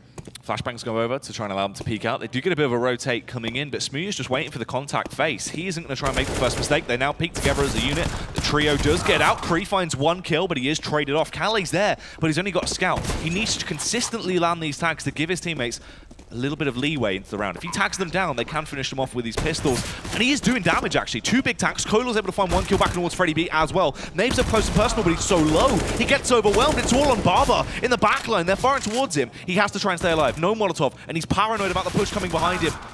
Seems confused there. Kolo with a drive-by. Oh, spray him down. They equalize it 1-1. Prophecy get the defuse. Yep, 3 players staying alive as well, but the bomb was planted for Epsilon. So, scoreline is 1-1. But of course, a confident pistol means they're probably going to be buying up into this one. They've already wreaked havoc onto the CT side of Prophecy with the pistols. They're going to be upgrading into Tech 9s, Deagles, and trying to replicate the first initial round. Usually, as a rule of thumb as well, if you're the solo B player, you play aggressive towards B. Playing towards ramp, you jiggle peek, you're facing. The reason is you want to listen out for players coming towards B from Whitehorse, above Pop Dog, and you want to spot out players crossing towards upper B. When you play so far back, it allows Barbar and Epsilon and Co to just walk down ramp and have the site for free. Obviously, thankfully, back off of the scout from Kale, they did eventually manage to close that one out. Round number 3 now, 1-1 is the scoreline. It's going to be the Quasi-Bind, Smooya here being the only player buying up Kevlar. Jump facing across Irving towards Ivy. Just trying to get those early bits of info, tidbits that might help them into the late round. Just keeping them busy right now.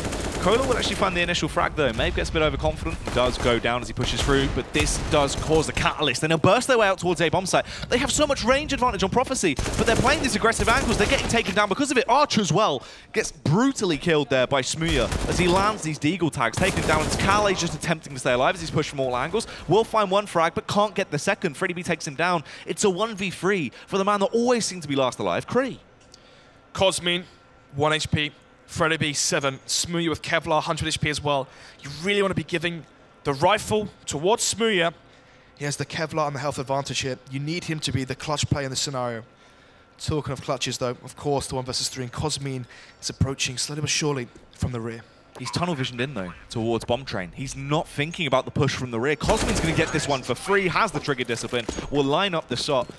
Kree just tunneled in towards Bomb Train, expected them to be towards the site, and that is going to be his downfall into the round. Four spies go back-to-back. It's going to be 2-1 now in favor of Epsilon on their T side. They break the money the CT side as well. Are we going to be seeing a full 4 spy coming out from Prophecy? Obviously, in the last round, they had 3 players stay alive and the bomb defuse, so they're going to get $3,500 in their bank accounts, essentially. Let's see, though. Are they going to force up into this one? They could maybe have some infos here. Let's see what the buyer's going to be. It's going to be the AWP onto Kolot, Famas onto Arch. Scout for Kale. We saw it be prevalent in the previous 4 spy.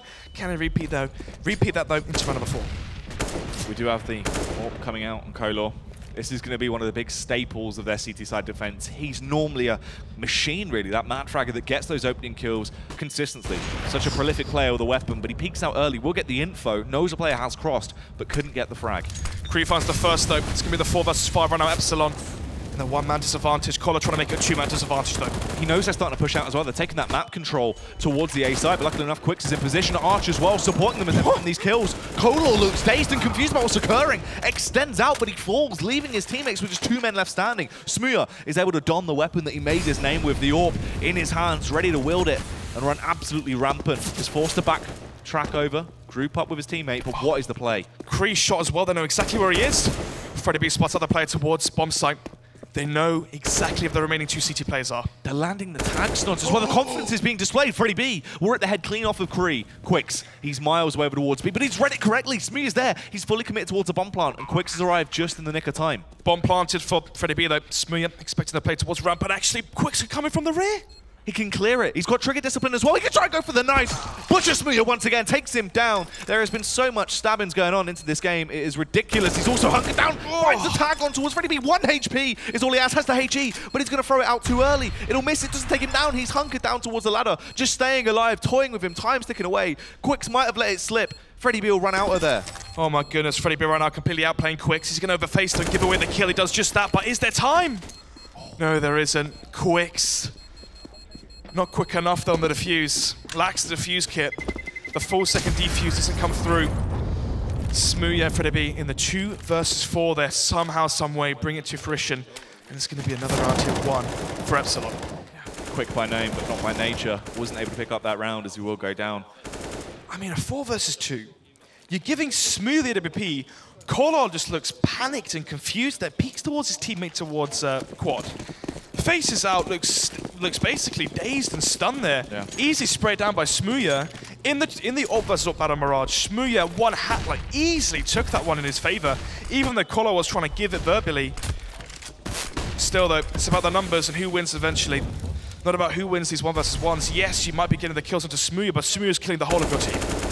So once again, they might actually go for this A burst as well. They've got pop dog control.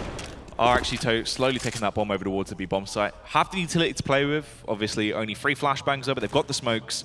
They can try and go for this late round play if they want to and cover themselves nicely. Once again, though, Crew playing passive towards B has no information to the current ongoing assault that is slowly creeping up towards B. Kree this time not even a 5-7 to aid him those snods, just the USP. Smoothie gets the opening kill towards Calais as well. You can see Prophecy a little bit scared to rotate over, but they do eventually start to arrive on the scene of the crime. But they're struggling, they can't really do too much. Kree's line tags, but there's no way he can convert these. 4 versus 4, 4 versus 3, sorry. Smith has the frag onto Kree. It's going to be the 1-man advantage right now, and no kits for the CT side. Arch pushing up with that CZ. It can be lethal in close proximity, but he finds the headshot as well. Freddy B goes down. It's a 3 versus 3. They have the Molotov, though, on Cosmine. That is the most impactful factor. Quicks as well, in the rear, needs to strike with perfect prowess on his timing. Can't mess about, but they push towards him. Takes down Barber. He's going to try and find that kill towards Cosmine as well. He's struggling. Couldn't get the composure to get the kill. And Kolor, at this point, just has to scuttle out of there, run away with his towel between his legs, hunker down, and hold on to his AWP. Yep, no Kevlar for the retake there. The glass cannon AWP. Even retaking that site, actually retaking B-bomb site with the AWP is actually fairly efficient. Obviously, so many long-range duels. You can have your teammate tap the bomb. You can hold towards heaven. You can hold the long-range angle towards ramp. So. What's so funny there, mate? Barbar, mate. He was just waiting for the old fist bump. Yeah. I had no idea. Cosmine just airing him. Let's see what the buy's going to be there for Prophecy on the CT side. Probably going to have a buy up into this round as well. So far, so good from the T side once again from Epsilon. It's going to be the buy coming out from Prophecy though. Round number 6. Let's see. Double upset round out for the CT side. Quicks and Color. Can they finally hold down and resist the ongoing onslaught from Epsilon's T sides? Good position to be in as well, obviously. This is where you want to try and dom that double up setup. That CT side of the position they're now in. They know how to try and counter the playstyle of Epsilon, but it's not really working out. Maeve just bursts his way out into the bomb site, teaming with confidence as he runs straight through everyone. Cosmine as well connects the headshot over on towards Arch, but they're just getting taken down. Everyone is falling in a matter of seconds now. Left with just Kree and Kolor as they have to try and backtrack off and try and save the weapons. An abysmal CT side coming out from Prophecy. Mirroring exactly what we saw in Mirage. Epsilon just playing the brute force style of CS. Running over the CT side from Prophecy. In the defense, they didn't even find 1 kill. 5 players staying alive for Epsilon. Color now once again has to save, has the kit. Kevlar this time. But the AWPs don't even find a single frag. Maeve able to come out of Pop Dog unscathed. No smoke as well. As soon as this flashbang come out from Epsilon, you've got to be getting that smoke down instantly towards Pop Dog to hold off the push. All the thumbs here from Prophecy not being used. And Epsilon just basically playing solid Counter-Strike and taking advantage of it. Barbar will even not allow the AWP to be saved onto Collar. It's going to be 1-5 is the scoreline as we go into round number 7. Let's see what the bar's going to be like from that CT side. 3,000 across the board right now into their bank account. Can't really do too much with that one. They do have the 3 or 4 round loss. I think it's a 4 round loss bonus, so they're probably going to quasi-buy this round and then buy up into round number 8. They're starting to look like they have something to fight for, obviously, Prophecy. But the thing is, when they get to these situations where they actually have the setup that they're effective in, where they can play to the best of their ability, it seems like they just let it slip for some reason. Smear as well with the confidence this time around, gets the early face and the information, but blind and can strike Cosme. Somehow doesn't care, though. Fights through the blindness, doing damage. Apparently, he's just Daredevil at this point. 3 versus 4, though. Kali now trying to run out shots towards Pop Dog, but won't really find too much from it. Still, though, Smee is out towards Blue Train. Does find a frag towards Quad, though, and Alfred B. Towards the flank, will actually run through the fire and flames and finds the frag towards Default. It's going to be Kree once again, last alive. Trying to see if he can scave with whatever he can save. Kree peeks out of Pop Dog. These angles are going to be covered. The smoke goes in. You can see the confidence as well from Smooth. They just want to take him down. They don't want to leave them anything to play with. Just absolutely brutal as they are taking these fights. But he might get away here. Keita, if we can see the economy run out for Epsilon. So it's actually as big as I thought, so 5,000 into a few players. Obviously, they're going to get $3,500 extra after winning this round as the bomb will eventually expire. You are going to be seeing 10,000 to Cosme before he has to rebuy his AK, Kevlar, and utility. But Epsilon right now, they can continuously buy for 3 more rounds. Prophecy, they have to try and string this together, make it 6-4, try and break that T-bank. Problem is, I don't really see it happening. Epsilon, hard and fast, as they swarm the sites together. The close netted, close spacing style of CS here. Simple, but effective.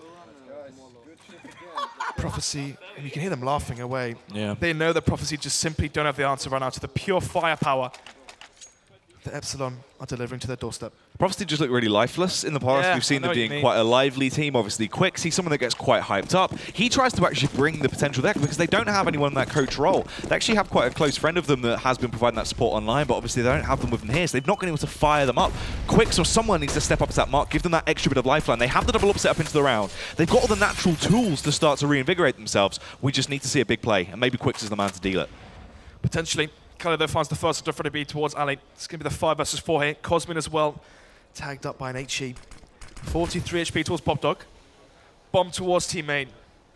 You have the push here from 3 as well towards B upper. And Quicks, they'll make it 5 versus 3. Surely an unlosable round after the CT side. Yeah, this is nice. They've actually started to play with confidence, obviously gone for the aggressive faces. You can see that contact peak coming out from Kali, but he second guesses it. Decides to try and back off.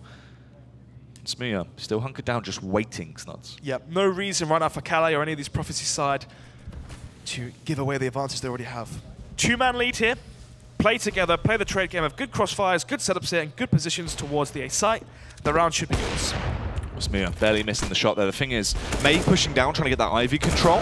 Even if he finds skill into which Kolar, which he doesn't, he would have been the initially traded out by Arch. They just start to fall. They've only got 2 men left. Smia has to be the mean machine he lives up to right now as he pushes his way out, finds the opening kill, takes down Kali, wanted to get the second, but Quick's is already in such a great position. Barbar realizes this is way too risky. Back off. You've got 30 seconds. Just stay alive. 2 options here for Barbar. He can try and save or try and take some guns out of the CT arsenal right now. And right now, he's going to be doing the latter. He finds the second kill there for the T side. It's going to be the 1 versus 3 as he runs and stomps his way towards that B bomb. So that's the Molotov as well towards Connector. Actually picks up a flashbang as well, so might even be able to get the bomb down here. And if he does, money for the T side. And his goal is to try and get as many kills and take out as much investment as possible onto that CT side. Not actually going to try and go for the bomb. No time for plant here. No time, really. Just has to stay alive. Overextends out, though. Kree will spot him and take him down, so he doesn't get any additional cash, nor force any out on the CT half. Yeah, in his favor, though, does go 1 for 1, which means you're taking $5,000 worth of investment out of the CT economy, which is very low. And you're losing $4,500 because you're on your T side when your economy is booming. So in terms of the risk versus reward there, Barbar definitely got the better end of the stock exchange there. It's going to be... What is the score? 2-6 now, as we go into round number 9. The buy once again, single op setup for the T side and the 4 AKs to finish off the rest of the buy. Double op setup though once again for Prophecy. Can they mimic what they did in the previous round? This is lovely from Kolar though. Go for the aggressive play in that round. That's where you expect him to find that opening frag, show some flamboyancy off of that initial entry, but he falls. Cosme, absolutely brutal as he's doing damage. Creating position, will find 1 kill. Extends out as well. If he takes down Smia, this could put them in a good spot into the round as he finds that frag back towards Smia. They have 3 men left on the side of Epsilon, but they do have the all-important Molotov, but they're losing players still. Cosme will fall. 1 versus 3 now. All down to the Danish player, Maeve. No utility as well. Gonna have to drive face into the CT players. Has to try and peek off the back of audio cues here, really. Molotov will actually rain up to try and force the peek. He overextends out. They didn't even tap the bomb at that point, but he had to take the fight. Will go down. A Prophecy. They get that round on the board. They can also save the double AWP setup. They're going to go for the triple AWP setup now into the next round. It was strange, right? You get the initial kill there onto Kolar. Cosme finds an ecstatic headshot towards Heaven. You have the entry towards B. You have the site, but for some reason, the remaining T players smoothly do one towards site. No players from the terrorist side pushing aggressive. Obviously, you find that first kill, you run down ramp, you're smoking connector, you're mollying connector, you're potentially denying the rotations towards B. Instead, Epsilon play far back towards B ramp, and they allow the CT push to come in and the retake to be established from Prophecy. It's going to grant them round number 3, and the quasi-buy comes up from Epsilon. Kolar trying to go for the contact peek. Will get the initial kill. Plays it smart though. He's going to overextend. He's going to try and hold the angle for too long. Gets the first kill. Backs off. Kali as well chimes in with 1 as he takes down Maeve. But Smia starts to cause issues. He's finding the cracks in the team, and he is starting to smash them absolutely wide open. 3 versus 2 now. Oh my goodness, Cali there misses a nice and easy shot though. Whips out the P250, finds the frag eventually. Freddy B now with Kevlar and a Deagle to his name. Can he try and get this kill here? Get the bomb down. Smoke goes down to allow him safe passage in towards the bomb site. He's flying away with the Deagle. He's landing the tag stones, but he can't convert into a frag. He will fall. And it's looking scary. Potentially. Obviously, Epsilon still have the 2-round advantage. That was the quality buy coming out for them, so they still can buy up into this round here. For Epsilon, they've already got 6 rounds on the board. They have another buy here into round number 11. If they get 1 more, 2 more rounds, if they get 2 more, make it 8-7, for example, they've already won the half. On your terrorist side train, the hardest portion of this second map here is already out the way, and you've already won the half, so if they just get 1 or 2 more rounds, they should be satisfied. Yeah, that's the thing. Obviously, Epsilon as well, they're one of the teams that don't really have that many issues on their CT half of train. Prophecy, we've seen cracks arising now and then, but they're getting themselves into a good situation. Now they have the heavy scope set up with the double AWP. This is where they usually perform at their best, and they're starting to show that. Being able to go for the early confidence phases, Calais and Kolor are that dynamic duo we've seen in the past. Get the explosive entries, then fall back and play more of a structured style of CS into the late round. Precisely. Anyway, that's going to be the 2 players towards the CT side towards B, and 3 towards A, so it's going to be the 2-3 split in terms of the CT defense. Maeve now trying to hold for a push towards A main. Quicks playing counter flash. He expects the retake to come here. Maeve just waiting, trying to play with the timing correctly. Quicks does have us good angled. I think he might have spotted him out. You can see actually repositioning here. Quicks will take the face, but he can't do anything. Ooh. It's the first kill. 5 versus 4, and that might pull a rotation back towards A. Let's see if Kree or Arch do stay anchored towards the B bomb site, because if they do, that would be the right play. Eventually, though, Kree will rotate back towards connector. It's going to be the 5 versus 3. Freddy B finds himself the entry as well, as he will take down Ali. Another frag comes through for Barbar. Kree's trying to stay alive. Once again, he will fall, though, as Freddy B will overpower him. And it's on Arch. He has a ridiculous amount of utility. He's got the kit and the M4, but he just needs to save. That isn't going to aid him into this round now. He just has to hold on to it, give his team something to work with into the next round, as Epsilon are going to claim number 7. Uncontested at this point. Oh, the timing there for Smear will eventually go down. 1 player does fall for the T side, but nevertheless the round is theirs. Arch finds a second, but all it is consolation frags. 3 players staying alive for the T side. They can hunt this M4 and break the bank of Prophecy. How many kills is Kolor on right now? I mean, it seems like he's had no effect at all with that aforementioned AWP, and we saw, and we mentioned it, especially on the desk as well, how important the AWP is on train. How crucial it is to have your AWP firing on all cylinders and finding the first kills. Finding the kills in the middle round as players are crossing sites. You know, when you're playing back trains, players cross towards default B. You're towards Ali, you find the kills as they exit team main, as they exit Pop Dog. But it feels like Kolor's AWP has had no real effect so far. What's the thing, Kolor as well normally is one of those absolute star players for Prophecy. He just runs rampant. He'll just brute force his way into any bomb site. You normally find at least constant entries off the back of his AWP. He'll play a very aggressive contact style, but it's just not been working out for him today. You're not wrong, Jack. And once again, it's going to be the glass cannon AWP for Kolor. The Prophecy CT side economy hasn't really been afloat or affluent enough yet to provide Kevlar for Kolor. I mean, in this scenario, right, you've had no success with the AWP. Maybe just bring out a 5 rifle setup and play good crossfires, 2 players towards Pop Dog, 1 player towards Sandwich, have heavy aggression towards outside. But once again, CT side falling flat. Smooth AWP finds the first frag onto the B anchor. And it's going to be the 1-man lead. Already 1 minute 5 left on the clock for Epsilon. Quicks is ready for them to, if they want to try and take that Pop Dog control and reposition towards the A bomb site attack, but it is going to be the play towards B. They're just going to try and force out a rotate, make them believe it's going to be an Ivy play. They can also rotate over and support their teammate. Oh! But Kolor, he finds the collateral. Kolor takes them both down. This is beautiful stuff. Huge amount of damage done. He can rotate over effectively now as well as Arch finds their shot back towards Barbar. This round is winnable. They don't know the location of Quicks. He has backstep potential once again. Oh, not another knife on towards Smear. Doubles it up as he finds the easy frags. Quicks goes huge. The Swede just running his way through. You can see the frustration there as well, proving just how happy he is they pick up that round. Cast his curse into that round. I mentioned the impact that Kolor's AWP has, and suddenly he finds a double kill. The collateral being the silver lining into that round and granting Prophecy round number 5. Yep, nice shot there, but how often is that scenario going to happen? I mean, typically, so far, Kolor has eventually fall. I mean, he hasn't really been too effective with the AWP, but obviously steps up when his team needs it. It's going to be 5-7, 2 rounds now. It's going to be the deficit for Prophecy on their CT side after conceding the pistol. And to be honest, I mean, if Prophecy can somehow, somewhere close this one out, 8-7, win that T-pistol, make it 11-7, there's definitely a chance for them. But so far, I mean, the consistency of the pistols, Epsilon 3 for 3. Yeah, it is ridiculous the rate they are starting to pick up these rounds. Quicks as well comes into effect instantly. I like to see this. Quicks on that secondary orb. This is where he can be such a powerhouse. He's finding the frags. Kree will take down Smooya as he went for the aggressive play. It's all left on Barbar in a matter of seconds. Prophecy starting to find the energy they need to play with as Barbar. He will further the lead a little bit, but he's only left in a 1 versus 2. The bomb's down an awkward location. He can't efficiently take the fight into this round. They can trade. All they have to do on Prophecy is play together. But they're not. They're peeking into it, and they're giving him the openers he needs. Finds the headshot back towards Kolar. It's all on Kree. He didn't pick the bomb up. He walked past the bomb. I don't think he realizes he could have easily gone towards B right now. There's a welcome back there for him. But let's see, though. Kree has to clear all these angles. Oh my goodness, he's done it! So, 17 HP for Barbar. Kolar, wide faces, gives him the 1 versus 1 there for Kree. You can see his face there. Lifeless, dead. He knows exactly the scenario his team's in right now. It's going to be the reset coming out. 5-8 will be the scoreline. Epsilon Esports already run the half after 13 rounds. And what's mental is the fact that the bomb is down. He doesn't even pick the bomb up. Kolar, all he has to do is hold for the push from Electric back towards Blue or Brown Train. Instead, he wide faces towards Pop Dog and gives away his life. It's such a ludicrous round as well, the way it's gone. Smooya finds the early opener. They have to just try and wield some aggression into this round. It's just giving Smooya free kills, just feeding him right now as they push towards him. Another hat-trick comes out. Sloppy players right now coming out from the international lineup from Prophecy. Last players alive as well for the CT side. I've no Kevlar, just upgraded pistols, so it's looking like 9-5, and this isn't your average day job here. This could easily be 10-5 scoreline. Double digits once again for the terrorist side of Epsilon. Kree walking at that headshot on towards Freddy B though.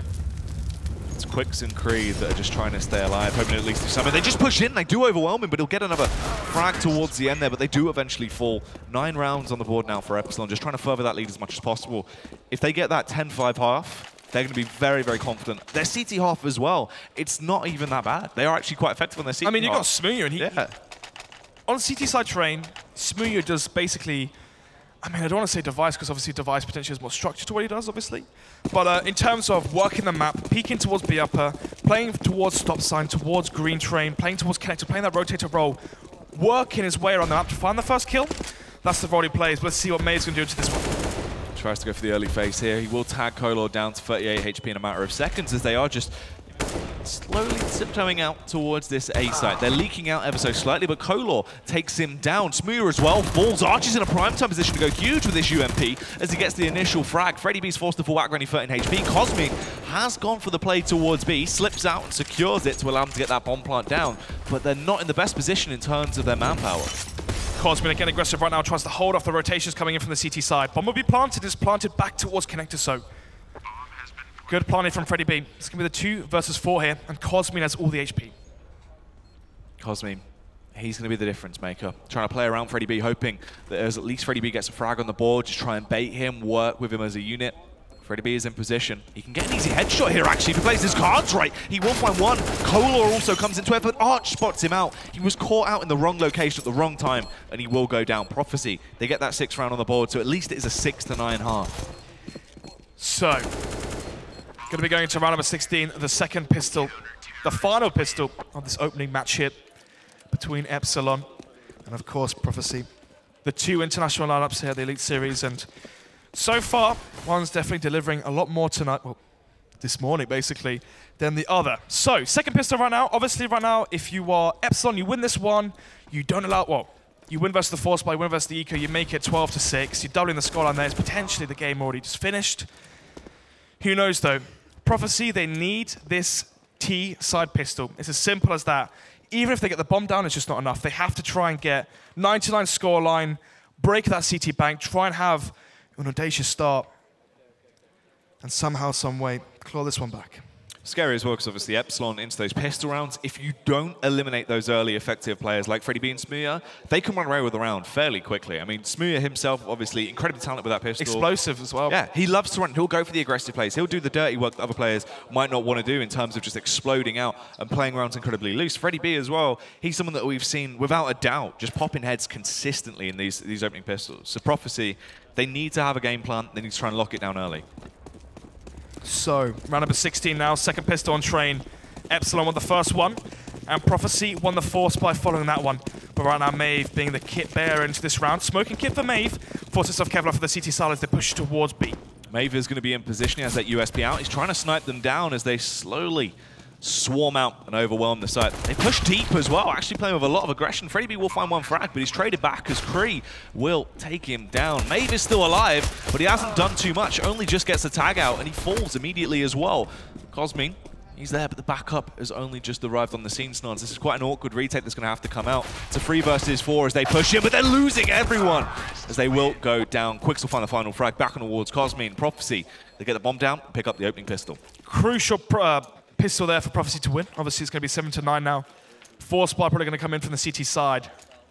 Let's see what they bring out. Are we going to be seeing scouts onto Smooya? Is Smooya going to save the AWP, or is he going to get audacious and take the high risk, high reward and have a 5-player 4 Spy onto that CT side at C? So, Maeve on $1,000. Smooya as well despises the Deagle, so it's looking like they will be conceding this one, as it's going to be just Kevlar onto Cosmin. The thing is, you can't even count them out in these rounds, though, because in the past we've seen how effective they are. They've picked up rounds just off the back of a couple of Deagles here and there before. I wouldn't be surprised if they do it again if Prophecy give them any leeway into the round. Mac 10 and SMGs onto 3 players from the Prophecy side, trying to stack up as much cash as possible leading into the first buy rounds, but eventually the push comes in from Popdog. They try and make their play out on towards the site, trying to kill these angles. Quicks will find the opening headshot, though, takes down Barbar. Cola as well will rip his way through Smooya. Quicks follows it up as he will eliminate Freddy B. Cosmin gets spotted out towards Ivy. He's not given a chance to do anything into the round. It's just Maeve. He's got CZ in his back pocket, hoping to find at least an exit frag, and he might get just that. He will do so. Takes down Quicks. If he just scavenges that UMP, possibly the best case scenario right now, but he will fall. Yep, 4 players staying alive as well for Prophecy on the T side. They can recycle these SMGs into the next round as well. Have them play aggressive, have them push, find the information they need in case there is a stack towards one of these sites from Epsilon. Nevertheless, stack up $600 across the board. It's going to be round number 18 now. And once again, is Quicks going to buy the UMP? He is indeed. So 3 SMGs, rinse and repeat for Prophecy on the T side, and it's going to be the full eco. Well, apart from the 3 HEs, they're probably going to go towards teammate. Yeah, they should be able to wipe Epsilon away in a matter of seconds into this round as well and just farm up so much cash. You can see Calais, he just is teeming with confidence, sprints his way straight out. He wants to find those initial frags, build up a nice buff of Prophecy to aid them into these later rounds. Freddy B's just going to hunker down, try and play in a bit of an aggressive close position, but Calais does spot it. Krill as well will find that frag back on towards Cosmin. They're all just falling out right now. Epsilon, they know they have to try and reposition. They can't do too much. No real investment into the round as well, so they can sacrifice themselves if they want to, but they don't want to die to those UMPs. So, it's going to be the 2 versus 5 right now. Quick's playing aggressive towards CT Spawn, has the SMG as well. Already, actually has no kills so far, so would love some kills in this SMG. Gonna get 1, pulls at the knife, gonna go for 1.5k. Can he land it though? They're just trying to butcher him, and they will catch him. Archel. How many knives is that? 3 already on just train? Will bayonet him, yeah. So, 1.5k into the bank of Arch. A lot of money stacked up there for Prophecy. Question right now, Jack, is do they bring forward these SMGs into the first bar of the second half, or do they throw them away and play on an even playing field? Let's see what the buys are going to be as we head into round number 19. It's going to be the double UMP by Quicks and Calais. Arch disregards the Mac 10 and reimburses himself with the Kalashnikov. Up onto Smooya, no Kevlar though, so he buys the Deagle, takes the risk, and the reward is 0. This is going to be the glass cannon MVP for him. And already gets the first frag though. Oh, he will find that early face, able to fall back as well, gets out of there because of his movement, able to get himself hunkered down towards bomb trainers. He's just waiting. But you can see how timid Prophecy are after that initial contact. They're already so low. They only have 2 players towards full HP. They have to back off. They don't want to go for it. Callie's got them information. They know they can at least try and resituate and take the hit towards the A site. Yep. Prophecy right now dispersing back towards A, slowly shifting through Whitehorse. Talking about shifting, Calais from behind could catch Freddy B off guard, but actually Freddy B's towards heaven. So he could be the real difference maker here for Epsilon, as is the 4 versus 4. And Cray and Quicks are such low HP. Calais, you can try and make it up the ladder here, clear it out and find the frag, but you can see he doesn't want to try and run any risks, knows that he might give it away if he goes for the play. So he will just back off through connector, reposition towards that B bomb site, cut off the rotate as well. Smooya, and who is that? Number 6, Barbar here, anchoring down towards the B bomb site, could come in from behind. And maybe catch his players off guard. Let's see what's going to happen though. 9-9, this is such a crucial round for both teams. As we are equalized, 40 seconds left. The bomb coming towards Team Men is giving the eventual play towards A. Oh, that's a nice angle there, actually. Kree goes down as Freddie B is able to find that frag in a matter of seconds. Can drop straight down as well, but he might be dropping to his death as Calais was waiting ever so patiently. As soon as he got the information of his location, finds the frag, but Cosmin strikes back with one frag, hungry for more, but Arch takes one single round to rip his head clean off. They're back into a 2 versus 2. They recover the bomb. They've got 16 seconds to play with. They can go for the commit on the plant, and Calais backs off into a good angle, but they just need to try and play with good after plants into this, try and get themselves into a powerful position. 2 versus 2. Gets into the CT side. Smooya now the glass cannon AWP playing for the retake. Somehow, some way finds a frag. It's going to be Calais last alive. The bomb potentially planted for him, but actually gives away his position there. Smooth a nice potential quick scope there. We'll find the second kill as well. I mean, typically that scenario, Jack, you're a glass cannon AWP. You're retaking through connector towards the A site, and somehow, some way, you clean up the last 2 kills. That's a poor and, well, simply put, poorly played after plant there from Prophecy onto the first buy round. Nevertheless, they do have money to play with, so they should be able to buy up into round number 20. Yeah. Nicely done, as they are starting to at least give themselves a little bit of a buffer, so if they do get put on the back leg, they can try and spring themselves back forward. The investment does come out. We still have the open Color. Yeah.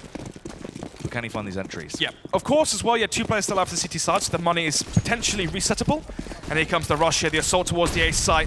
Is Smooya and co ready for this? Shock and awe-style play. Just charge your way in, overwhelm the opposition. The defense is there. They're trying to hold them back. Cosmin goes big. Freddie B as well will come into effect as he finds that frag back towards Arch. Smooya takes down quick. The only one that actually does anything for the T side of Color, but he slips away as Barbar will find the frag. A tenacious defense is shown there by Epsilon.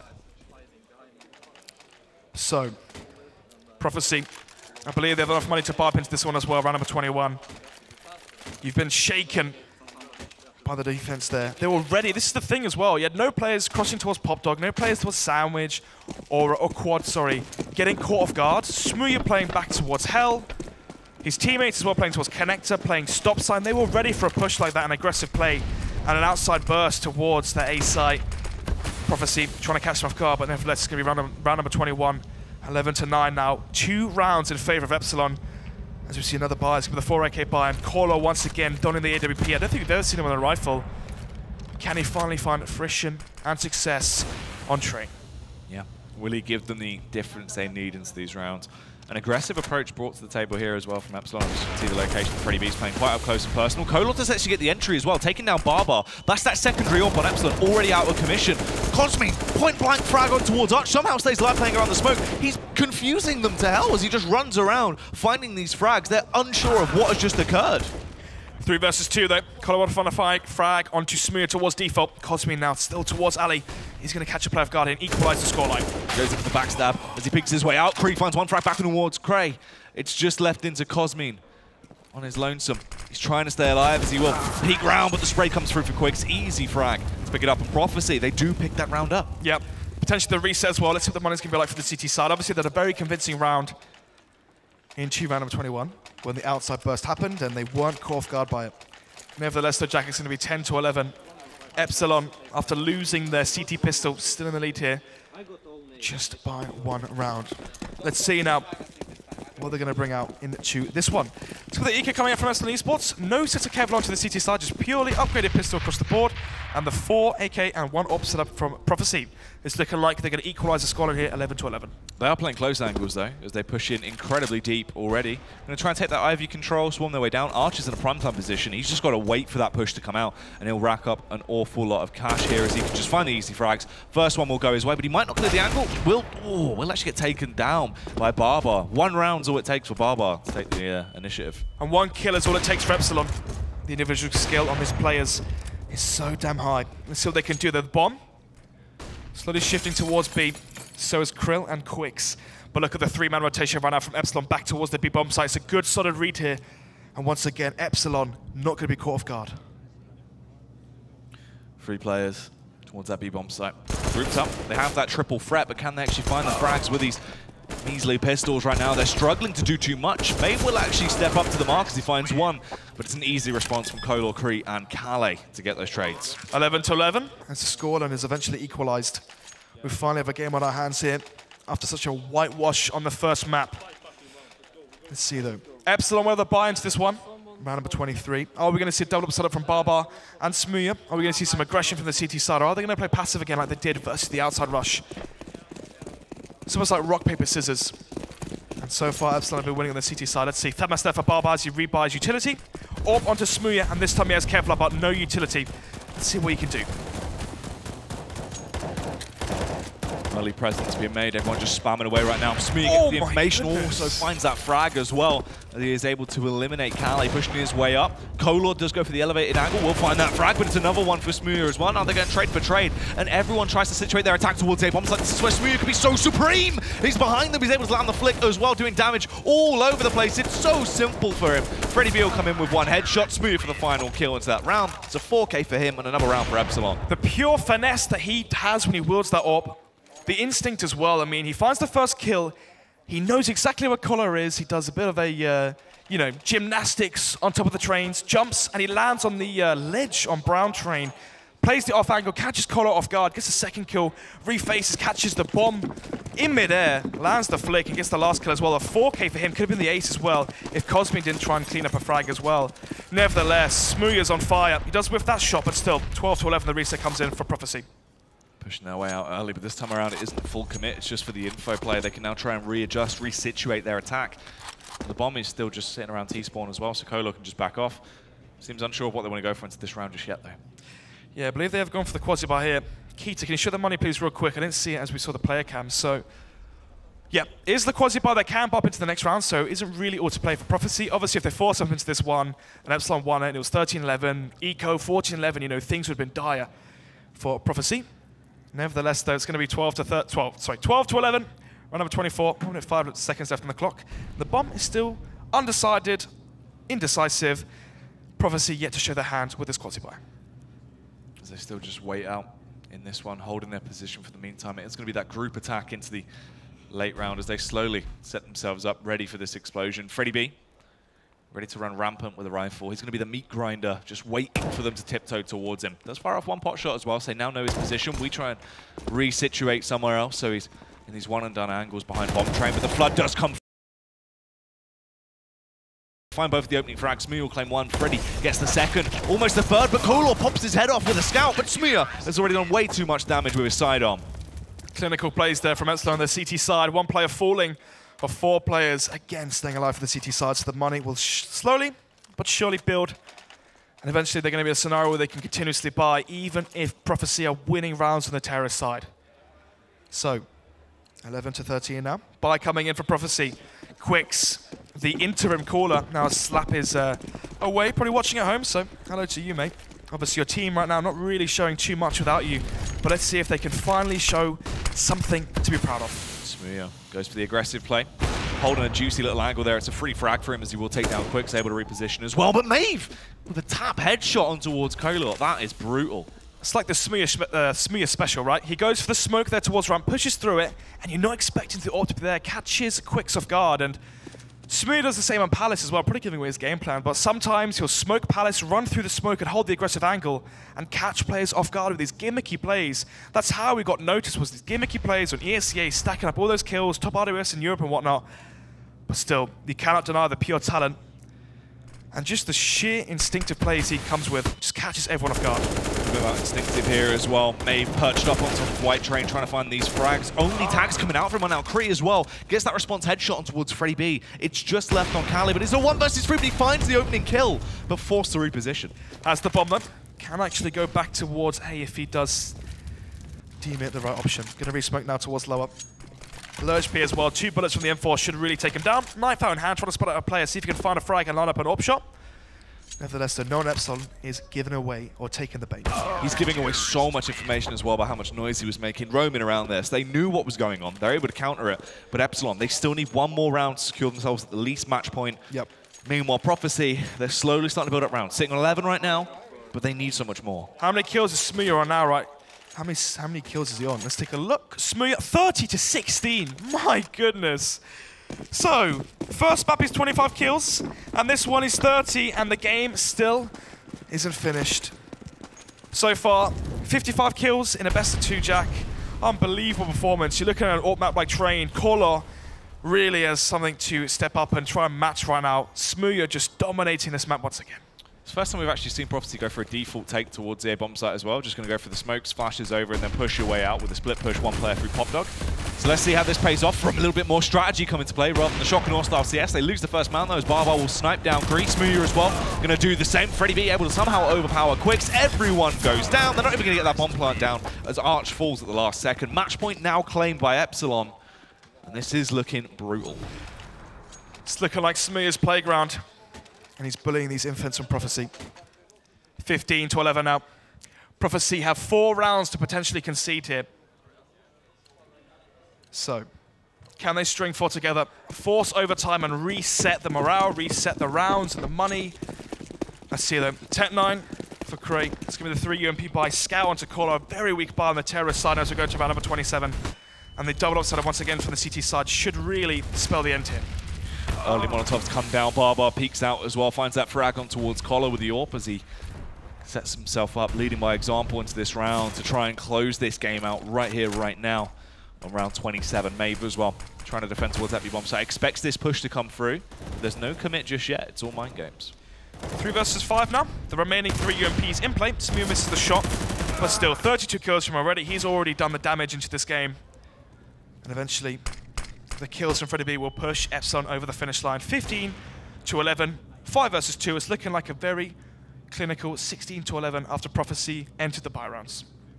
Yeah, Epsilon, as soon as they got into that CT half, Smooya just started running rampant with the AWP. They've had no real issues arise since then. They also force this double peak. The full extension comes out from Prophecy. They get overwhelmed by the setups they have on the side of Epsilon. They pick that one up. That's going to be a clean 2-0 to start off the day. Epsilon looking good ever since they found their form after week 2. It's just been constant wins for them. Owen Butterfield there. Smooya 33 frags in the final map. Stellar performance, a star performance from him on the UK soil, from the UK talent himself. Deemed and perceived as the best UK player. And right there, he showed it. It's going to be the 2-0 from Prophecy, currently at 14 points, obviously the first game of the day. Emphasis Academy yet to play. And of course, what's the team I'm missing out? Prophecy, they've already played, so wow, yeah, that should really situate Epsilon in second. Yeah, this kind of shapes up towards the end of that top tier leaderboard, obviously for the final 4, who is going to be where. Right now it's looking like Envious and obviously Epsilon should be that dedicated top 2. Yep. So, first map, one-sided, obviously, plowing their way through. The terrorist side was Epsilon versus the CT side that Prophecy tried to set up. Mirage, 16 to 8, and of course, Train there, Smooya's playground, finishing 16 to 11, of course. 1-1 in terms of pistols. Prophecy had a very slow start on the CT side, but eventually made it 9-6. They won that second pistol. It was 9-9.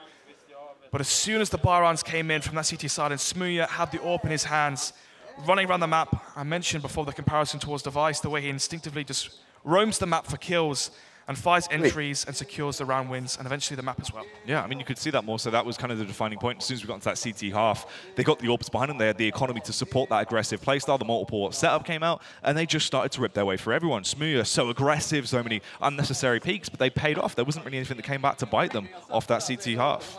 So, the scenario now is Prophecy remaining on 9 points, and Epsilon propelling themselves to 14. So, it's looking like Envious 1, Prophecy 2nd, sorry, Epsilon 2nd, and Prophecy 3rd. The question is, right, imagine a scenario where Infuse 2-0 method and somehow, someway, Neilem and co make it to top 3. Well, there you have it. Obviously, Epsilon going to be claiming that 2-0, but right now let's head back over to Des and see if Spun just soaked up all the information from this juicy game. Thank you very much, Jackie and Snods. Have we soaked up all of the information from that last map, Train? That's a good question. Let's start there. How did you see that one going? Not so juicy. Not so juicy. No, it was. I think that the pace of the game early was quite nice. Coming out from Epsilon very fast. They were taking yard with a lot of ease. They were getting a lot of map territory as well. It looked like they just had them completely shut out. The fact that Prophecy were able to turn it around and make that first half competitive, then get the second half pistol round. It looked like we had a game on our hands. We were talking about potential 16-14 out the back there, but then Smooya turned it on. He had an absolute ball terror there towards the end. Absolutely outrageous. 33, I believe, frags. We'll get the confirmation on that. But that was epic from him. And again, Maeve coming up with 7 frags. We'll take that. 7 in the first map, 7 in this one. That's 14 overall. And that is what it's about. There was a lot more knifing going on in this one again. We haven't seen a lot of that SEO in the Elite Series. Why did it sort of happen today? I remember the first week you asked me, what's the likelihood of a knife? And I was kind of like, you don't normally see it. But we've seen 3 in that map, and then 1 in the first. So, I don't know, it was just one of those things. They snuck up behind people quite often and decided to go for a knife kill. I mean, Smear was getting kills left, right and centre, as we know, 33 in total. But a man who turned up, Kree, the sub-man for Prophecy, this was his forte, this was his map. Yeah, I've noticed a tendency with the subs. They played quite poorly the first map. But the second map they turned it on, I noticed that with Trials he was like, I think it was like 8 kills first map in week 2, and then second map it was like 20. Kree's done the exact same thing. It just feels like they get comfortable a bit too late, I suppose, but you can't really go against them for that. Yeah, you can't begrudge them for that. You know, they're a sub. Yeah. Like, they weren't a super sub in the first map. The second one, a lot better. Where was the map lost for Prophecy today? I don't know if it was lost by them in any means. It was just smooth, as we've touched on already. When you have someone on the CT side that wants to be that mobile with the AWP and they go aggressive, like low ramp, they're pushing Ivy, they're going close T mid, things that you don't expect Orpus to do, and then he's hitting the shots he has to, actually playing the AWP role consistently, it's so difficult to deal with because you never know where that aggression is going to come in. It's very hard to mitigate, and especially when the casters were talking about these guys being international lineups. English is none of these guys' first language besides Smooya, right? So there's always going to be holes, there's always going to be that delay in communication, so that would have been an issue for them, and Smooya absolutely, I think, just destroyed any chance they had on that T side. He'll be very confident. I imagine his tweets will be popping off this evening. Listen, let's look at where that leaves us now after our first match of week 6, because it is all playing for the playoffs at the moment. Obviously, sitting pretty at the top, still sitting pretty at the top. Team Envious, they didn't even have to do anything to do, but Epsilon have moved up to second, 14 points now. They were second already, but it just puts them closer. Prophecy in a very vulnerable position there. I think what's really interesting is next week it's Epsilon versus Envious, right? So obviously it looks like Envious, they're sitting pretty with their win-loss and all that kind of stuff going on there, but it'll be the top 2 teams going head-to-head in week 7, and like you said, Prophecy in that 3rd spot. Depending on how Infused go today, they could be looking a bit sketchy for 4th, maybe. I mean, those 2 teams in red are confirmed. They will be finishing in that top 4 by the end of the day. But I mean, it still gives the opportunity for Endpoint really and Team Infused to really just think this is our time to take it. I mean, I know that it was going to be a difficult game for Prophecy today, but they could have won it. They could have got at least a map each. But will there be a bit more pressure for the guys that are waiting to come on for the matchups later in the day? I wouldn't say so. Confused, they can kind of sit steady. They know for a fact. Prophecy have slipped up, and if we want to, we can catch up to them. But it's not like an added pressure, I don't think. What's weird is you could have a situation where Endpoint and Infused knock Prophecy out of the top 4. Yes. If things go correctly, obviously. And then there'll be a man that will be straight on to give a statement for that, go by the name of Neil M. Listen, what we'll do right now is we'll welcome him down to the stage, a man who was pretty electric. He got a knife in as well. His name is Barbar. We can welcome him down to the panel. Oh, ice. God, look at him. Yes, brother. Look at that. You good? You good? That was very Top Gun-esque. Huh? Very Top Gun-esque. Oh yeah, that's my style. I really enjoy that. So, yeah. So here I am. You are here, Baba. Lovely to have you here. I've got to say this: you looked very happy today when you were getting the kills in, getting the frags. There was a lot of fist bumping going on. You look happier. Epsilon seemed like a happier team. Yeah. Yeah. I think we're doing better games. You know, we have more confidence and stuff like that. So. Better games, yeah, and then the confidence is there. We didn't play for the whole week, actually. We had some struggles, so. But we came into this, I think we were really confident. You know, they had 0-2 against Infused before, so. And then they missed Slap also, which I think is a really good player. So it was. We came in here with a lot of confidence, and then that showed, I think. Yeah, if you're not pracking in the middle of the week, then that chemistry that you have as a team must be really strong at the moment. This will put you. You know, give you the confidence for next week against MVS and then going into the playoffs. Yeah, no, we're gonna play MVS, and that's probably the strongest team here together with us. So it's funny to have the last game against. Or is it the last game even? I think it's the last game. Yeah. Yeah. It's the last game, so it's gonna be a fun game. I know a couple of players. Some of them played for Epsilon France before, so. It's going to be a fun game, and then hopefully we can take the win, yeah? Okay, well listen, let's look back at round 13, your 1 versus 4. Epic stuff, talk us through it. All right, yeah. I came out a little late here, I think, to be honest. Like, but then after that, it was show, I think. I felt pretty good today, some missed shots and stuff, but I think I'm finding my form again, and I think it's showing here at least. Yeah. But no, what happens is they overpeak, of course, you know, this shouldn't be happening in a normal game. The all-peaking, like CT Link and stuff, that's a little bit too low level, you know, you should be able to close out a round like that when I'm pretty low always. So, and this one I'm just inside his brain, you know, it's just, this is how you do it, you know, so. That was just a read, right? Yeah, of course, like no, it was a nice round, but they played it really poorly, to be honest. Like. Did you intend to not pick up the bomb along the way, or was that just the? Oh, but you see the bomb on the radar, right? So if you let the bomb lie there, maybe he sees it and he's like, where could it be? No. Yeah, no, that was intentional. Intentional. And in that second map with Train, Smuya, did you tell him to just let us have some kills at any point? I mean, he got 33 kills today. Yeah. Did you turn to him at any point and just say, listen, mate, look, I'm taking you off the AWP. I want to go here. Yeah, no, he's showing his talent once again, and his attitude is becoming much more better. We had some issues with that, and everyone knows that probably, but he's becoming a more complete player every day, and I'm happy we did such a good pick. Him up, so. I mean, we were looking at the action when it was going on live, but some of the kills that Smuya was getting today was just well calculated. He did get knifed at one point. I don't think he'll want to talk about that. Yeah. Twice. Well, I wasn't going to mention the second one, but you brought it up. Not I got it. I'm counting. But let's see some of the action because he was very strong. I mean, was there any critiques you could give or criticism to his play?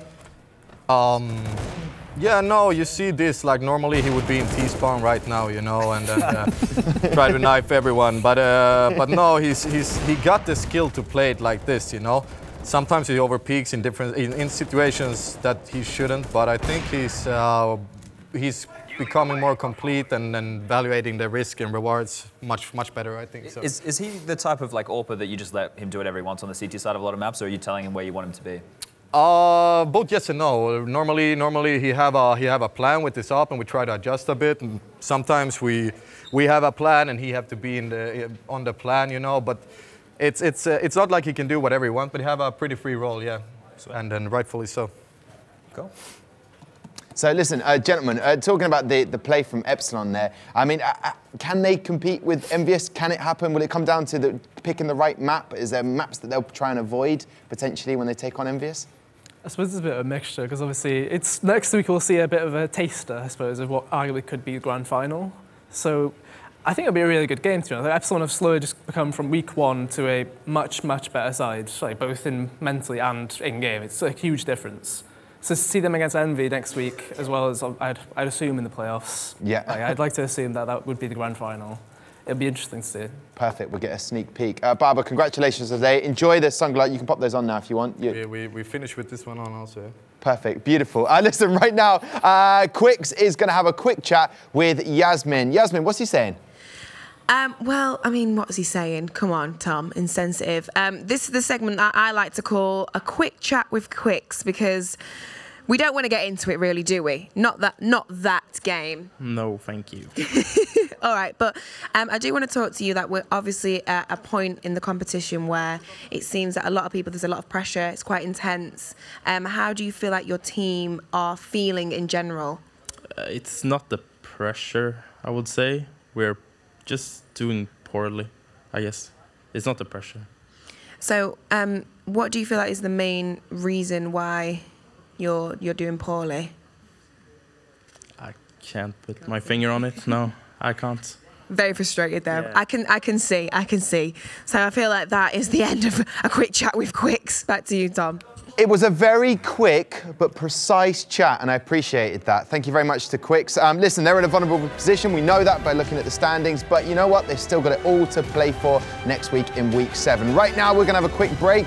Match 1 is done. Epsilon get that 2-0 victory against Prophecy. Next up, Excel versus Reason.